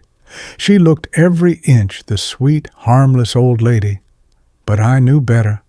Beneath the calm exterior, she had fixed her sights, and once Miss Marple fixed her sights, the truth never escaped. Chapter 12. The Curate's Secret. The morning after the parish gathering, St. Mary Mead buzzed with even fiercer gossip. Villagers whispered that Lettuce had nearly accused her own mother, that doctor. Stone had blustered himself into suspicion, that Mr. Hawes had nearly fainted under Miss Marple's calm gaze. Inspector Slack, however, remained unmoved. He appeared at the vicarage, his chest puffed out like a rooster. I told you it was Reading, and I stand by it. The rest is just village muddle. Don't let Miss Marple's fairy tales distract you. Vicar Griselda laughed behind her teacup. Fairy tales, Inspector? She seems to spin them rather well. Half the village is tangled in her threads already. Slack snorted, muttered something about old women's chatter, and marched off. Miss Marple, meanwhile, was already at work. That afternoon she asked me, quite innocently, if I would accompany her to the church. I should like to arrange the flowers, Vicar. And perhaps Mr. Hawes will be there. He works so diligently, though sometimes I think he overstrains himself. We found the curate alone in the vestry, kneeling by the altar with his thin hands clasped. His face was pale, his lips moving in silent prayer. He startled violently when Miss Marple's gentle voice broke the hush. Such devotion, Mr. Hawes, but you must take care of your health. You look quite worn. He rose awkwardly, dabbing at his brow with yet another damp handkerchief. The times are trying, Miss Marple. A man must find his strength where he can. She set down her basket of flowers, her eyes mild. Indeed, indeed. And such a dreadful shock, finding poor Colonel Protheroe so near this very spot. You must have been quite overcome, Hawes trembled. Yes, yes, dreadful. But I saw nothing, I swear it. Miss Marple bent to arrange the lilies, her voice soft, as though speaking of trifles. So strange, though. When I was here on Tuesday morning, I noticed the altar cloth had not been touched for days, and yet you said you had arranged it only the afternoon before the murder. A small thing, perhaps, but such small things do matter. The curate's breath caught, his fingers clenched around the handkerchief until it tore. I was mistaken, he stammered. Yes, that must be it. I thought I had, but perhaps not. I was confused, very confused. Miss Marple glanced up, her blue eyes steady, her needles poised. Confusion is natural, but sometimes when one wishes to hide something, one speaks too soon. For instance, did you enter the vestry again after the colonel was shot? Hawes gasped, his face blanching. No, of course not. Why would I? That would be dreadful. But his denial came too fast, too shrill. Miss Marple smoothed a lily into place, her voice almost a whisper. Yes, dreadful indeed. Unless one wished to move something. A revolver, perhaps? The curate swayed where he stood, clutching at the edge of the altar for support. His lips moved soundlessly. I stepped forward, alarmed, but Miss Marple merely gathered her flowers, her smile as sweet as ever. You mustn't distress yourself, Mr. Hawes. Do sit down. It is so easy to become flustered in troubled times, so easy to say more than one means. As we left the vestry, I whispered to her, Miss Marple, do you believe he moved the revolver? Her eyes gleamed. I believe he knows who did, and perhaps in his nervousness he has already told us more than he intended. One must only fit the pieces together. Mr. Hawes had sunk into the vestry chair, his long frame crumpled like damp parchment. His thin hands trembled over the shredded remains of his handkerchief. His lips moved, but no sound came out. Miss Marple busied herself with her flowers as though nothing were amiss. She adjusted a lily, smoothed a sprig of fern, her calm presence filling the silence until the curate could not bear it any longer. I never touched the revolver, he burst out suddenly. I only moved it aside, for decency's sake, a weapon lying on holy ground. It was too awful. His words spilled over themselves, too quick, too defensive. Miss Marple's needles clicked once, twice. Her eyes lifted gently. Moved it, Mr. Hawes. But how curious when the inspector swore it was not found in the vestry at all, but in the woods. How very curious indeed. The curate's face went scarlet. Then I must be mistaken. Perhaps I imagined it. I was shocked, you see, a dreadful shock. I hardly knew what I was doing. She gave a faint, sympathetic smile. Shock does muddle one's mind, but shock does not smear soil. And I noticed, dear Mr. Hawes, a curious trace on your sleeve just now. Chalk, I think? From the churchyard path? Not quite the earth one gathers from the woods.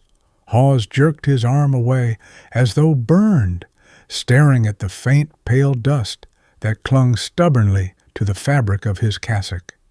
His mouth opened and shut like a fish gasping for air. Miss Marple bent to her basket, speaking as though of something quite different. So troublesome, this saint. Merry Mead soil. It clings to everything. Why, I had to beat my rug twice yesterday after Dennis tracked it in from the path. Quite impossible to mistake for woodland loam. The curate buried his face in his hands. His whole frame shook.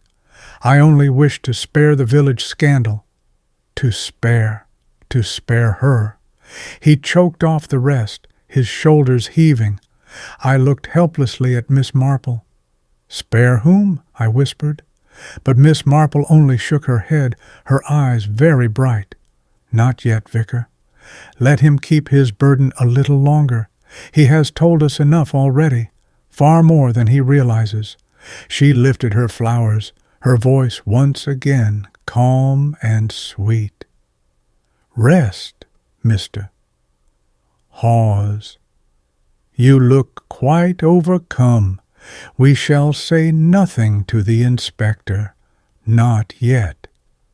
As we stepped out into the cool air of the churchyard, the sunlight fell on Miss Marple's neat little figure. She turned to me, her expression composed, but her voice low and certain. "He touched the revolver, Vicar. He moved it from the vestry, and he spoke of sparing someone, not himself. That tells us everything. The curate is no murderer, but he shields another. The question is, whom?" We walked slowly back along the churchyard path, the frost crunching faintly beneath our feet. My mind was reeling with the curate's words. "To spare her," I muttered. Surely he meant Mrs. Protheroe. It must be Anne he tried to shield. Miss Marple shook her head gently, her face thoughtful beneath her straw hat. "Not necessarily, Vicar. When men say her in such a way, it may mean wife, daughter, sister, even merely a woman they pity. We must not jump to conclusions. But whoever it is, Mr. Hawes has betrayed that he knows more than he should." I frowned.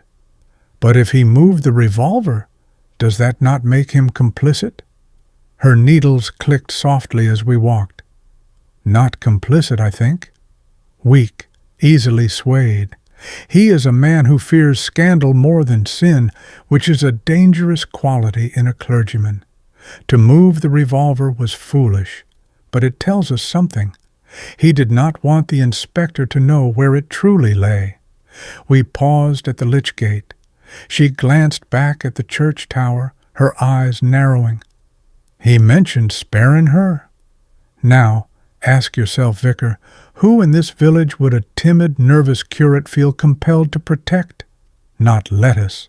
She frightens him, and not Mrs. Protheroe either, for though he pities her, he fears her too. No, I think his loyalty lies elsewhere." I stared at her. "Who then?" She smiled faintly. "That, my dear, is what we must discover. But let us consider what we know. Anne's alibi is weak. Her maid saw her with papers in the study when she claims she was in the garden. Lettuce contradicts herself at every turn, remembering some things far too clearly, others not at all. And both have a reason to wish Colonel Protheroe dead." I felt a chill. "Then do you believe one of them is guilty?" Miss Marple's eyes twinkled. "One of them, perhaps. But remember, both confessed. That is not the act of the guilty, but of the desperate. They sought to protect someone else. The question is, who and why?" We reached her cottage, and she ushered me inside. The little sitting room smelled faintly of lavender and polish, her knitting basket neatly set by the armchair. She opened her notebook, the spidery handwriting filling each page with careful notes. She tapped a line with her finger. 2 confessions false. Revolver moved. Curate protecting someone equals her. Then she added beneath, "Not Lettuce, not Anne, another woman." She looked up at me, her expression calm, but her eyes sharp as steel. "The curate's slip has narrowed the field, Vicar. The murderer hides not among the obvious, but just to the side, always just beyond where one expects." I swallowed. "And do you think the inspector will listen?" She gave a soft laugh. Inspector Slack? He would not hear the truth if it were shouted from the pulpit. No, Vicar, we must wait and watch. A careless word, a false alibi, a smudge of soil, these will tell us more than the inspector's bluster ever could. She resumed her knitting, the steady click of her needles filling the quiet room. The curate wished to spare her. Very well, let us see what lengths others will go to, and whom they are so anxious to shield. For in that shielding we shall find the killer. That evening the fire burned bright in Miss Marple's parlor. Outside the wind rattled the shutters, but within all was warm and calm, the perfect setting, I thought, for tea and gossip. Yet I knew better. This was her workshop, where she spun the threads of truth from scraps of talk and silences. She sat with her notebook open on her lap, her knitting folded neatly beside her. The spidery script marched across the page in careful lines. Curate moved revolver. Protecting her, and lettuce contradictions. Both confessed falsely. Who shielded whom? She tapped the pen against the paper. You see, Vicar, it is no longer a question of whether Anne or Lettuce pulled the trigger. It is a question of what they hide, and why the curate thought it his duty to help conceal it. I leaned forward. Then what will you do? She smiled faintly. Bring them together. Truth, Vicar, is like a weed. It springs up most quickly when two liars try to cover the same patch of ground. Each will tell her story, and when their stories do not fit, the cracks will show. I shivered. You mean to pit them against one another? Oh, not at all, she said sweetly. I shall invite them to tea. A simple neighborly gesture, but in the safety of a teacup, tongues loosen. A detail added here, one omitted there. Each will contradict the other, quite without knowing it. And then the picture will be clearer.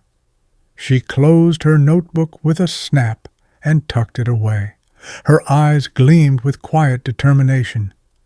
Tomorrow Anne and Lettuce shall sit at the same table, and I shall listen. That is all. But listening, my dear Vicar, is the surest weapon in the world. As I walked back through the frosty lane that night, the church bell chimed the hour. Behind me, Miss Marple's cottage glowed softly against the dark, a beacon of quiet certainty. The inspector might bluster, the villagers might gossip, but I knew the truth was drawing closer. Anne and Lettuce, mother and stepdaughter, each hiding something, and Miss Marple, with her needles and her tea, ready to unravel them both. Chapter 13. Tea with Two Suspects. Miss Marple's invitations were always difficult to refuse. They were written on neat little cards, delivered with a smile, and offered with such genuine kindness that even the most reluctant villager felt compelled to accept. Thus, on a cold but bright afternoon, Anne Protheroe and Lettuce found themselves at Miss Marple's cottage, seated opposite one another at the little round table covered with a spotless lace cloth. The fire crackled cheerfully, the teapot steamed, and the seed cake gleamed invitingly on its plate. To any outsider, it was the picture of village tranquility. But I, seated at Miss Marple's request, felt the tension coil between the two women like a taut wire. Anne, pale and dignified, kept her veil lowered, her hands folded tight in her lap. Lettuce sprawled with careless grace, her sharp eyes glittering with suppressed anger. Miss Marple poured tea with steady hands, her manner mild. So pleasant to see you both together. Such dreadful times, and yet one must keep up the small comforts, mustn't one? Tea, seed cake, and good company. Anne's lips curved in a faint, brittle smile. "You are very kind, Miss Marple." Lettuce snorted softly, reaching for a slice of cake. "Kind, perhaps. But what everyone wants is the truth, isn't it? Who killed Father? Everyone thinks it was me, or Mother, or Lawrence. Take your pick." Anne flinched at the word mother. "Lettuce, please." Miss Marple, unfazed, stirred her cup. "Oh, but gossip is such a dangerous thing, my dears.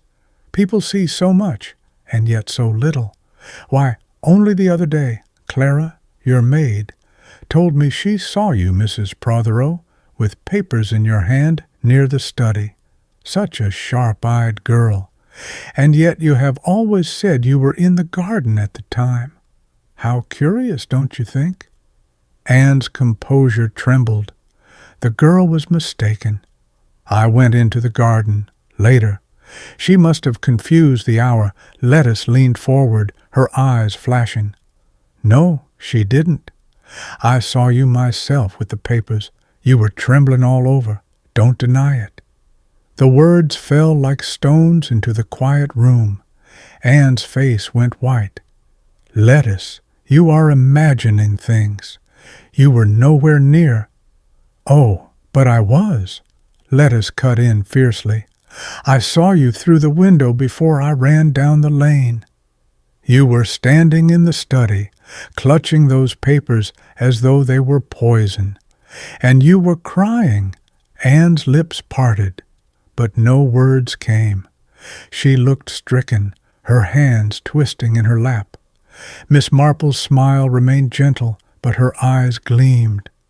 How extraordinary! You see, the smallest contradictions do so trouble me.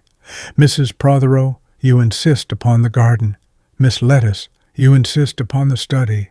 Both cannot be right. Silence filled the room. The fire crackled, the clock ticked, and the tension grew so thick I could hardly breathe. Miss Marple sipped her tea, unruffled. Of course, sometimes such contradictions arise because each person wishes to protect another, and sometimes, her voice softened, almost kindly, because one is very near the truth and the other wishes to bury it. Anne's head bowed, her veil trembling. Lettuce stared at her stepmother with wide, accusing eyes, and I knew then that Miss Marple had struck the heart of it, the first real crack in the wall of lies. The silence that followed Miss Marple's gentle observation was thick, brittle, ready to shatter. Anne sat very still, her veil quivering, while Lettuce's sharp eyes glittered with a mixture of defiance and triumph. It was Lettuce who broke first. She was afraid of him, she said flatly, afraid he would find out about Lawrence, about everything. That's why she went into the study, to destroy those papers. She thought they were evidence. Anne's head jerked up, color flooding her cheeks. "Lettuce, how dare you?" "It's true," Lettuce shot back. "You trembled whenever he spoke to you. You lived in fear. I may have hated him, but you were terrified." Anne's hands twisted tighter, the knuckles white. "I endured what I must, as wives do. That is not the same as—" She stopped abruptly, biting the words short. Miss Marple, serene as ever, poured more tea. "Endurance is a heavy burden, my dear. I have often thought that fear makes people do curious things. One hides papers, another invents alibis, another confesses to a crime not theirs. Fear spreads like fire." Anne pressed her lips together, but her silence spoke more than words. Lettuce leaned forward, eyes blazing. "Tell them then. Tell them why you were crying in the study. Tell them what you found in those papers." Anne's breath caught audibly. For a moment, she looked as though she would faint. Miss Marple's needles clicked softly, her voice mild. "Papers, my dear? How interesting. I had thought them merely household accounts, but perhaps not." Anne looked stricken. I destroyed them, she whispered, then buried her face in her hands. Lettuce gave a harsh little laugh. Exactly. She burned them.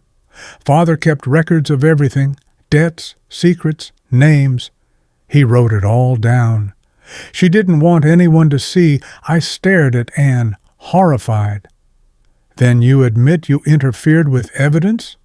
Her voice, muffled behind her hands, shook. I was afraid. So terribly afraid Miss Marple's eyes glimmered with quiet triumph.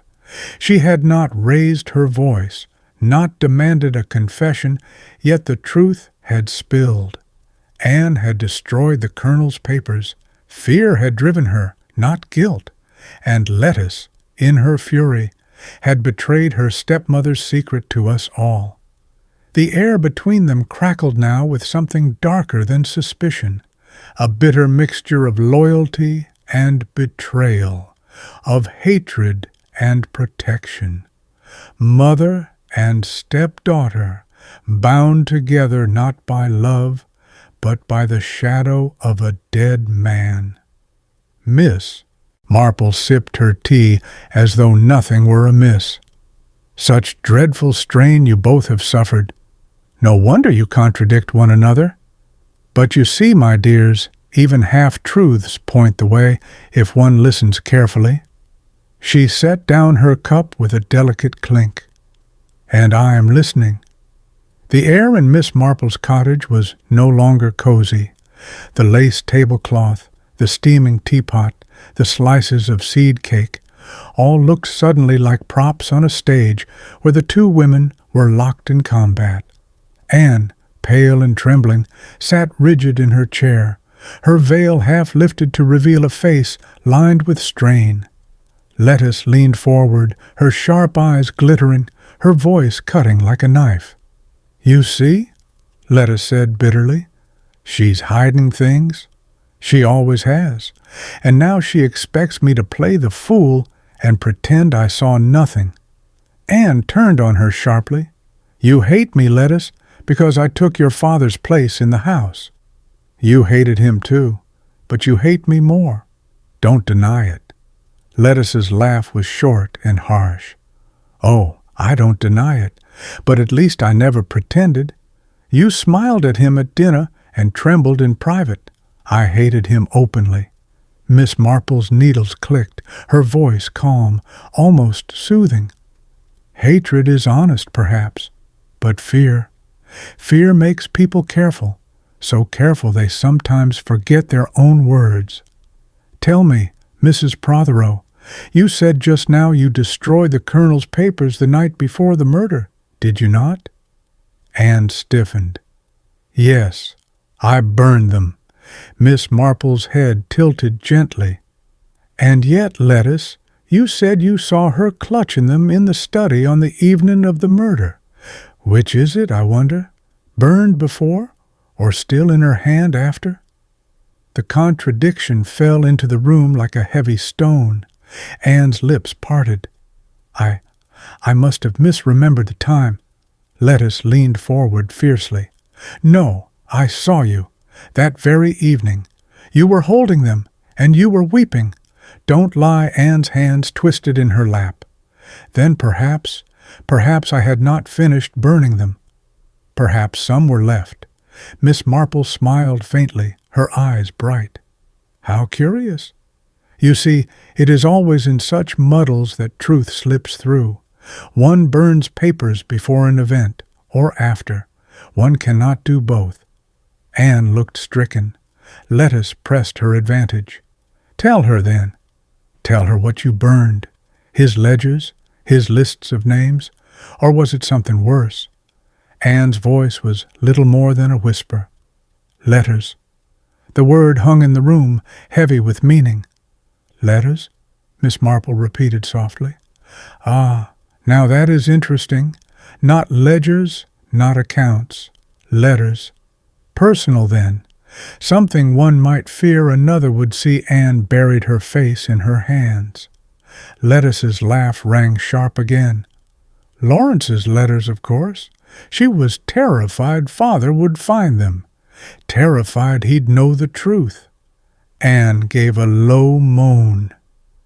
Yes, I burned them, for Lawrence's sake, not mine. Miss Marple's needles paused mid-click. For Lawrence's sake, another thread, another piece of the puzzle, falling into place. She resumed knitting, her voice mild. So, Lawrence was shielded, and you bore the guilt. And Lettice saw more than she admitted. Oh yes, my dears, this tea has been most enlightening indeed. The fire crackled, the clock ticked, and I realized with a shiver that Miss Marple had quietly pulled another mask away, leaving two women exposed, their contradictions bare for all to see. For a moment, the little parlor seemed unnaturally still, as though the air itself held its breath. The clock on the mantel ticked steadily, each beat hammering home the silence that followed Anne's whispered confession.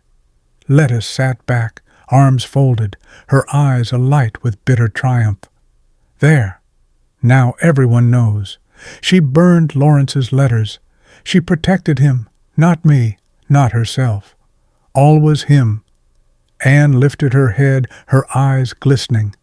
He is young, Lettice. He has his whole life ahead of him. I could not let your father ruin him. Better that I take the blame.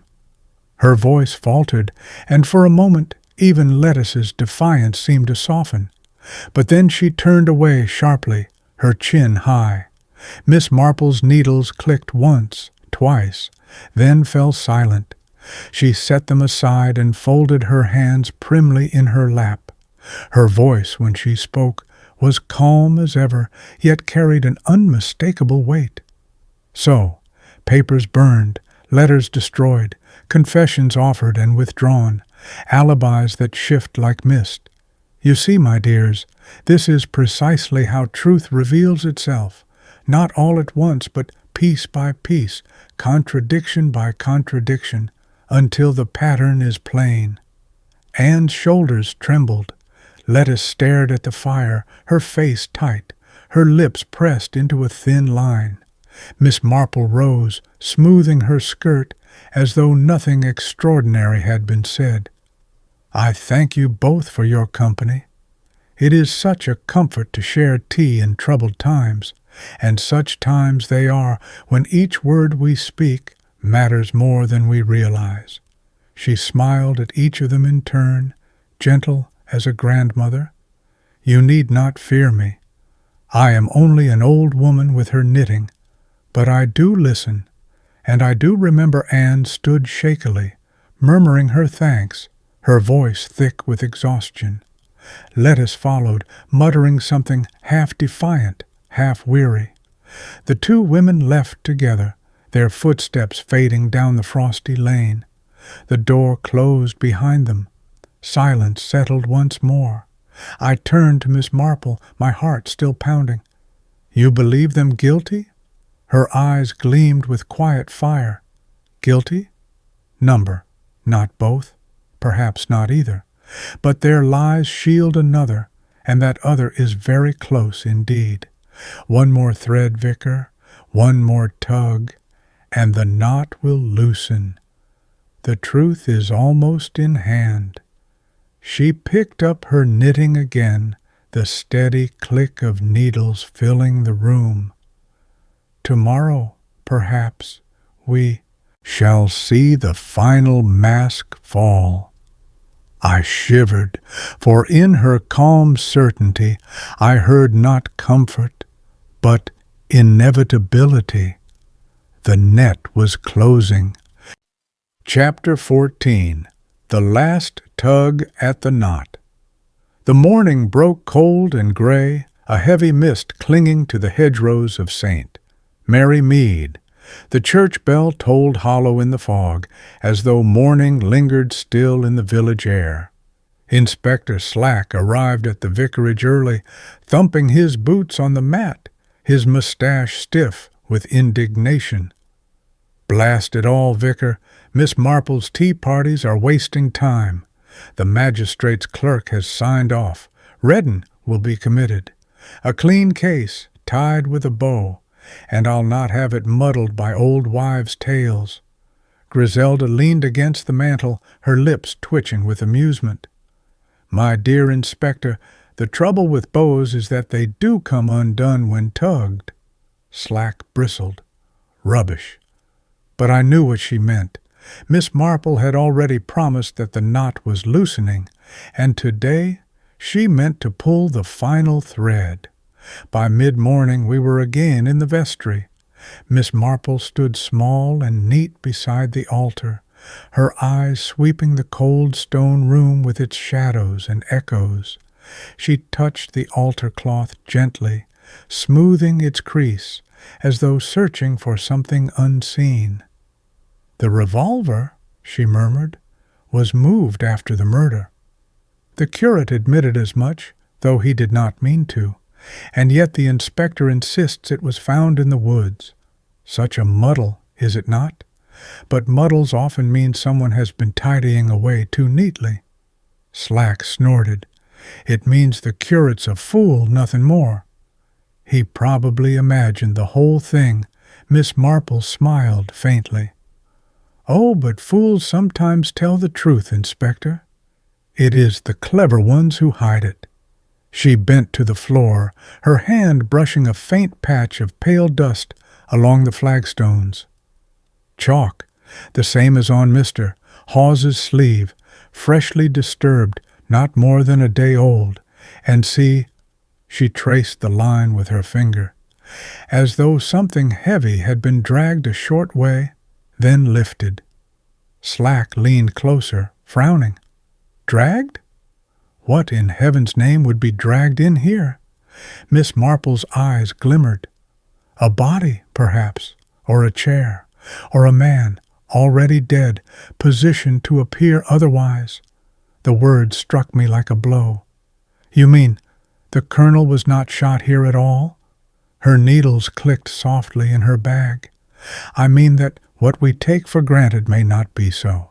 And if the curate knew this, if he helped conceal it, why, then we must ask whom he sought to spare." Slack spluttered.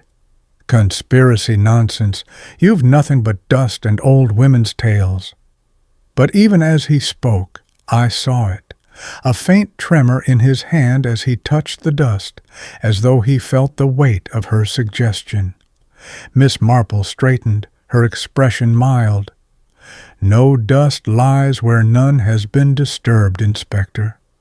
And the colonel, you recall, was not only hated, but feared. Too many wished him gone. Only one had the courage and the cleverness to arrange it so."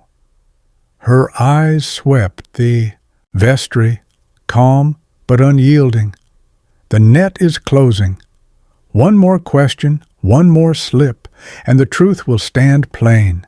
The murderer is among us still, Inspector, and they believe themselves safe." She lifted her knitting once more, serene, as though speaking of trifles. "But safety, you know, is always an illusion." That same afternoon, Miss Marple suggested a gathering at the church hall under the pretext of arranging flowers and finalizing the rota for Sunday service. It sounded harmless enough, yet somehow word spread quickly, and before long a curious little group assembled. Anne Protheroe, pale and fragile in her veil. Lettuce, restless and sharp-eyed. Doctor. Stone and Miss Cram, clinging to one another's presence, and the curate, Mr. Hawes, visibly trembling. Inspector Slack arrived too, grumbling that he had better things to do, but staying none the less. "If it keeps you all from gossiping in corners, I'll allow it. But don't expect me to waste my time on nonsense."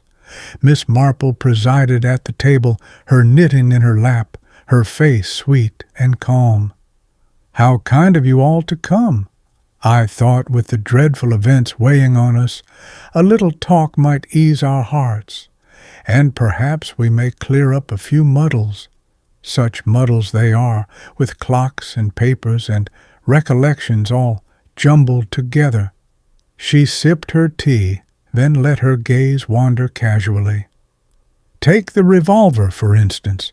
The inspector says it was found in the woods. Mr. Hawes, however, placed it here in the vestry. Such a small matter, and yet one wonders, how could both be true? The effect was immediate. Hawes went white, clutching his chair. Anne's hands tightened in her lap. Dr. Stone dropped his teaspoon with a clatter. Lettuce stared fixedly at the floor. Miss Marple's voice remained mild. Of course, I dare say someone moved it. A natural impulse to tidy away something so dreadful. But then one must ask, why move it at all? Unless it might reveal more than one wished. Dr. Stone blustered suddenly, his voice too loud. This is absurd. We all know Colonel Protheroe was shot in the vestry. What else could have happened? The very idea that his body was moved. He stopped abruptly, color draining from his face. Miss Cram's eyes widened, and she gripped his sleeve. Doctor. Miss Marple looked up, her expression one of innocent surprise. How curious, Doctor. I never said the body was moved, only that something had been. Such a slip of the tongue, was it not? The room froze. Anne's eyes darted sharply toward Dr. Stone. Lettuce bit her lip. Hawes gave a strangled sound, his handkerchief clutched to his mouth. Slack snorted, trying to break the tension. A slip of the tongue, nothing more. People get muddled. Don't go reading into it. But I, watching, knew what Miss Marple knew. Doctor.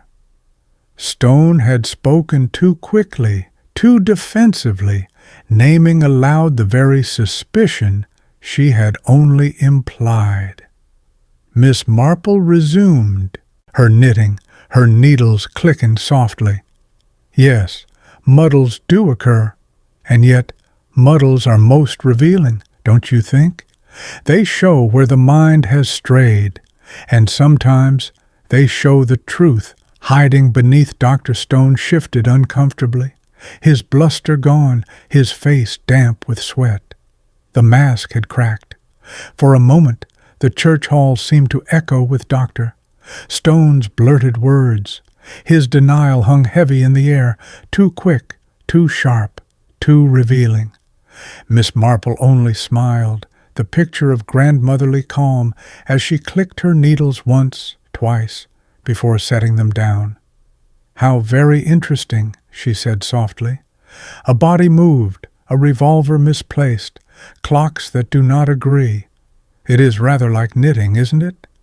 One wrong stitch, and the whole pattern unravels. Anne stirred in her chair, her veil trembling faintly. Must we go over this again? My husband is dead. What does it matter where the revolver lay, or when the clock chimed? Her voice cracked, a note of desperation that made Lettuce's head snap up. The girl's eyes flashed. It matters because you keep lying. First you said you were in the garden, then it was the study.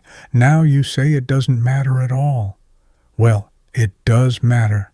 It matters to me. Anne flinched. Lettuce, please. But Lettuce leaned forward, her hands clenched on the table. You were afraid Father would discover Lawrence's letters, so you burned them. You wanted everyone to think you were innocent, but you made yourself look guilty instead.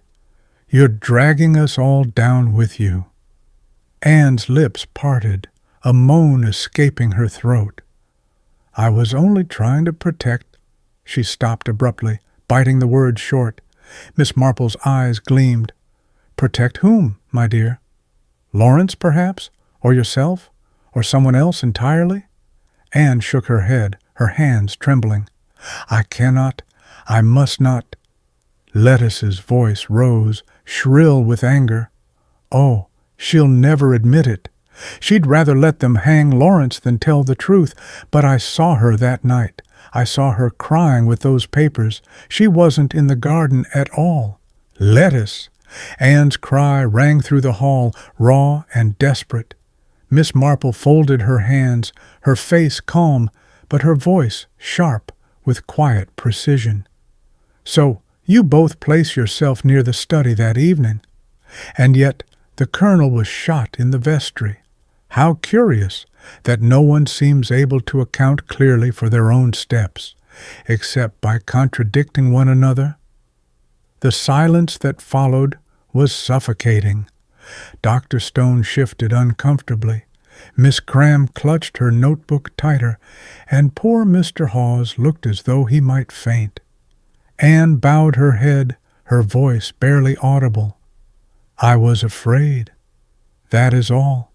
Afraid Lettuce's laugh was short, bitter. And fear is why we are all trapped here, waiting for someone else to hang. Miss Marple's gaze swept them all, her expression still mild, but her words as sharp as knives. Yes, fear. Fear has tangled this village tighter than any net, but it is fear of one person and one act, and when that fear is named, the truth will be plain. Her needles clicked once more, steady as a heartbeat, and the room shivered with the weight of her words. The little gathering in the church hall broke apart in uneasy silence. Anne rose slowly, her veil pulled low to hide her face, and slipped out without another word. Lettuce stalked after her, every step ringing with defiance. Dr. Stone muttered about nonsense and hysteria, but his hand shook as he packed his notes. Miss Cram fluttered beside him, pale and anxious. Mr. Hawes trailed out last, his shoulders hunched, as if the very stones of the church pressed on his back. Inspector Slack let out a bark of laughter, too loud, too forced. Well, there you have it, a room full of muddle, lies, and hysterics. Proof, if ever proof were needed, that villagers can't keep their heads. None of it changes the facts. Redding confessed. Redding is guilty, and I'll not waste my time on fairy tales. He stomped out, the door slamming behind him. The hall grew quiet again. Only Miss Marple and I remained, the last of the tea cooling on the table, the faint echo of footsteps still drifting from the lane outside. Miss Marple gathered her knitting into her bag, her expression mild, but her eyes, when she turned to me, shone with quiet fire. Do you see, Vicar? Each one trembled, each one contradicted themselves, but always from fear, not guilt, fear. They fear scandal, discovery, shame. But the murderer, the murderer hides among them still, certain of safety. Too certain I swallowed hard. Then you believe, you know? She smiled faintly, her needles clicking once more as she walked toward the door. Not quite, but almost. The knot is nearly undone. One more tug, Vicar, just one more, and the whole truth will tumble out. And then we shall see justice, though not perhaps the sort Inspector Slack expects. The door creaked shut behind her, her small figure vanishing into the misty twilight. I stood alone in the chill hall, my heart pounding with dread and anticipation, for I knew, as she knew, that the real murderer had been in that room, and their mask was cracking. The end was close, very close. Chapter 15. The Mask Falls. The village awoke restless the next morning. Whispers carried on the frosty air of Anne's trembling breakdown at Miss Marple's tea, of Lettuce's open accusations, of Dr. Stone's dangerous slip. St. Mary Mead had always thrived on gossip, but now the gossip burned like wildfire, fed by fear. Inspector Slack, however, remained unmoved. He strode into the vicarage, thumping his fist on the table. "Redding will be before the magistrate by week's end. The case is settled. I'll not let a pack of hysterical women confuse the matter." Griselda rolled her eyes. "Yes, Inspector. Do let us send an innocent man to prison. It would be so tidy for you." Slack flushed, but did not answer. It was then that Miss Marple appeared, neat as ever, her knitting bag over her arm. "Good morning, Inspector.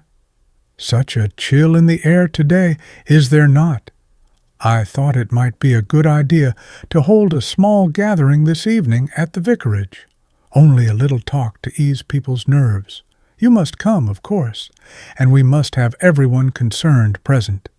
Slack scowled. Another tea party? Waste of time, but Miss Marple only smiled sweetly. "Oh, not at all. Sometimes, Inspector, one sees more in an hour's conversation than in a month of confessions. I dare say you will find it instructive. That evening the drawing-room was full once more. Anne sat pale and rigid, Lettuce restless and defiant. Dr. Stone loomed large and uneasy. Miss Cram fluttered nervously at his side, and poor Mr. Hawes twisted yet another handkerchief into tatters. Lawrence Redding was brought under guard, his eyes fixed on Anne with desperate intensity. Slack stationed himself by the hearth, arms folded, his face set in skepticism. Miss Marple presided calmly, her needles clicking. "Thank you all for coming.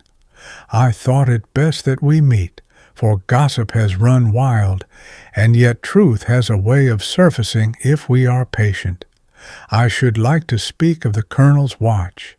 There was a faint stir. The Colonel was most punctual, was he not? And yet when his body was found, his watch had stopped at precisely 6:15. A curious thing, for if he were killed instantly at 6, as some say, how did the watch run on? A murmur rippled through the room. Lettuce's head jerked up, eyes wide. Dr. Stone dabbed at his brow. Anne's hands tightened in her lap. Miss Marple's eyes swept them gently. Unless, of course, the watch was broken afterwards. Unless the Colonel was shot at a different time altogether, and his body arranged to make us think otherwise. Slack barked a laugh. "Nonsense! He was found at 6:30, dead as a doornail. Your imagination runs wild, Miss Marple. But I noticed how the room shifted, how Anne's lips trembled, how Lettuce bit her own until it bled, how Stone's spectacles fogged. Miss Marple's voice, soft as lace, cut through the silence. And if the body was arranged, one must ask, who had the knowledge, the opportunity, and the daring to arrange it so? She let the question hang, her needles clicking, her eyes bright. The mask had begun to slip. The silence after Miss Marple's words was long, taut, like the pause before thunder. Only the crackle of the fire and the tick of the vicarage clock broke it. Dr. Stone was the first to bluster, his voice too loud. Absurd. Entirely absurd. Watches stop all the time when men fall. The shock, the angle. Why, I could cite a dozen cases. Miss Marple's needles clicked softly. Ah, but in those cases, Doctor, the watch stopped at the moment of the fall, not a quarter of an hour later. Our Colonel's, you see, ran on faithfully until 6:15. That is not shock. That is interference. Stone's face flushed. Interference? What do you suggest? That one of us tampered with the body, moved it, adjusted it, as though it were a specimen in a case? Miss Marple looked up mildly, her eyes sharp beneath the sweetness. I suggest nothing, Doctor. I merely observe that someone must have done so, and the question is, who had the knowledge, the calmness, the nerve? The room shifted uneasily. Lettuce's foot tapped against the carpet, her jaw tight. Anne's veil trembled as she bowed her head lower. Mr. Hawes clutched his handkerchief so tightly it tore in two. And then Miss Cram, poor foolish girl, leaned forward eagerly, her cheeks flushed. "It couldn't have been later than 6:15, Miss Marple. I know because Dr. Stone and I were—" "Miss Cram!" Stone snapped, his voice cracking like a whip. His spectacles slid down his nose, his face purple with fury. She froze, eyes wide, then stammered into silence. Miss Marple's smile was gentle. "So certain, my dear. How fortunate to have such an exact memory when others muddle so. One wonders what gave you the confidence to fix the time so precisely." Stone rose suddenly, knocking his chair back. "I will not sit here to be badgered. This is a farce, an insult." Slack barked, "Sit down, man. You're making a show of yourself." But it was too late. The mask had cracked. His bluster, his anger, his desperation, all shouted louder than any confession. Miss Marple calmly resumed her knitting. "How curious, Doctor. When one protests too much, one often reveals more than one intends. A body adjusted, a watch broken later, a revolver moved, each detail small in itself. But together they paint a pattern, and patterns, you see, are very hard to disguise." Her eyes lifted, bright as steel. "The Colonel did not die at 6 o'clock. He died later, and someone here knows it, because they made it so." Dr. Stone slumped back into his chair, his chest heaving, Miss Cram dabbing nervously at his arm. The silence that followed was sharp, as though no one dared breathe. Miss Marple smoothed her knitting with delicate fingers. Her voice, when it came, was as calm as ever. "So you see, the Colonel's death was not quite as it seemed. 6 o'clock was a false picture, carefully painted. He was shot later, and his body arranged to deceive us. Such planning requires more than rage. It requires calculation." Lettuce gave a sharp laugh. "Then it must be Anne. She lived her whole life calculating how to please him, how to smile at the right time, how to keep her secret safe." Anne gasped, color flooding her pale cheeks. "Lettuce, how can you, after all we've endured?" "You endured nothing," Lettuce shot back. "You had Lawrence. You had someone to cling to. I had only him watching me, judging me, crushing me. I wanted him dead more than anyone."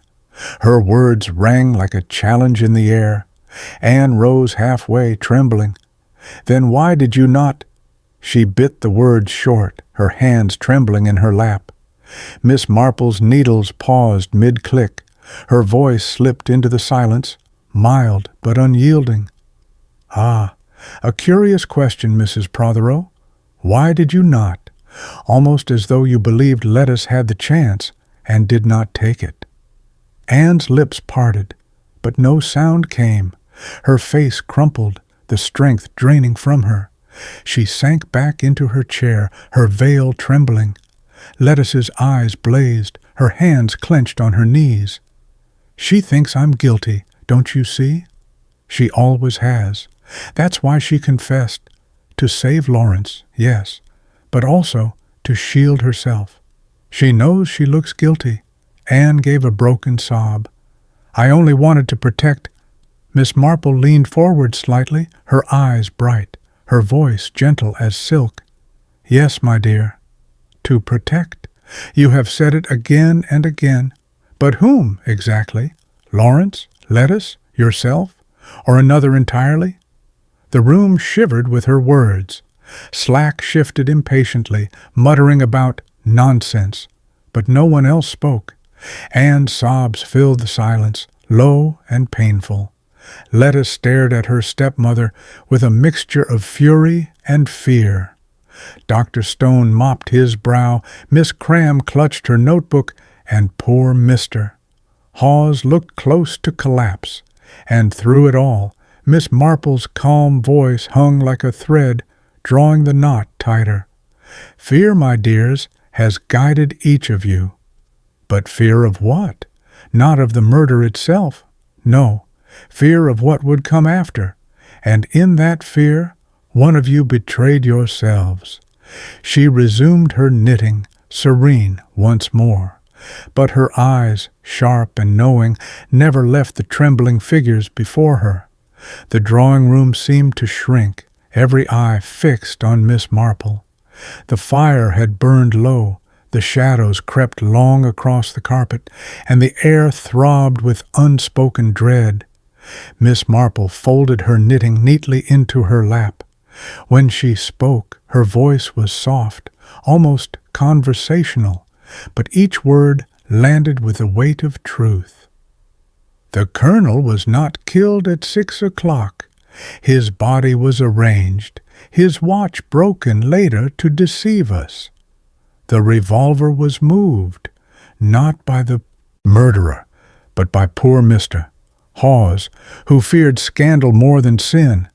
Anne and Lettuce confessed falsely, each in her own way, to shield another. Fear drove them all. She paused, letting the silence press in. And who, then, had both opportunity and daring?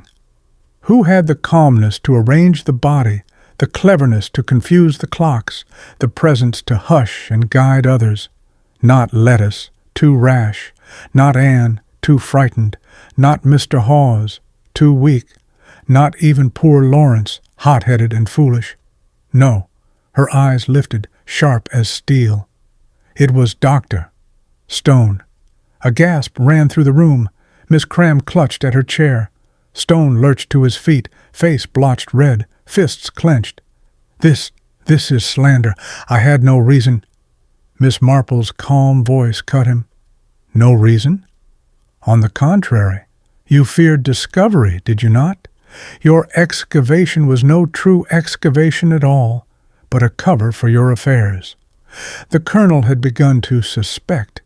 He threatened to expose you, to end your work, to disgrace you before the learned societies. You could not risk it. Stone's mouth opened and closed soundlessly. Miss Marple leaned forward, her needles glinting faintly in the firelight. And so you killed him. You arranged his body in the vestry, broke his watch to mislead us, and allowed gossip to turn against Anne, Lettuce, even Lawrence. You believed yourself clever enough to deceive us all, but you forgot the smallest things, a watch that ran on, dust disturbed on the flagstones, and a slip of the tongue that betrayed knowledge only the murderer could possess. Stone's hands shook violently. Miss Cram sobbed, "No, doctor, please." But the room was against him now. Hawes sat frozen, white as chalk. Lettuce stared, eyes wide with shock. Anne covered her face with her veil. Inspector Slack barked, "By heaven!" but his voice faltered. For once he had no bluster left. Stone gave a strangled cry, then sank back into his chair, his head in his hands. The fight had gone from him. Miss Marple picked up her knitting again, serene as ever. You see, Inspector, truth is not found in loud confessions, but in small details. People may lie, but their muddles betray them, and in the end, a murderer is only ever undone by his own cleverness. She resumed her stitches, calm as a summer morning, while the room reeled in silence around her. The mask had fallen. The truth lay bare. Chapter 16. Aftermath at St. Mary Mead. The arrest was made before midnight. Dr. Stone, pale and trembling, was led out of the vicarage drawing-room under guard. Miss Cram followed him, weeping bitterly, protesting his innocence even as his own silence betrayed him. The lane outside echoed with the tread of boots, the mutter of astonished villagers, the creak of the police cart. By morning, The entire village was aflame with gossip. At the butcher's, at the post office, at the green, everywhere tongues wagged with breathless excitement. Did you hear? The great archaeologist, a murderer all along. Poor Miss Cram, such loyalty, wasted on a villain. And to think Slack swore it was Redding. Mark my words, the inspector won't live this down. At the vicarage, Griselda poured coffee with her usual lightness. Well, it is a mercy, at least. I was beginning to think Slack would have half the village hanged before finding the right man. Inspector Slack himself sat in the corner, mustache drooping, his face red with humiliation. Bah! Tricks and gossip, that's all it was. Old women's chatter. But he cleared his throat awkwardly. Credit where it's due.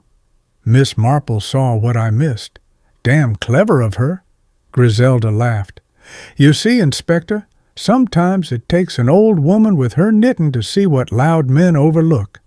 Slack scowled, but made no reply. Miss Marple, serene as ever, sat in her usual chair, her needles flashing in steady rhythm. It was really quite simple, she said mildly.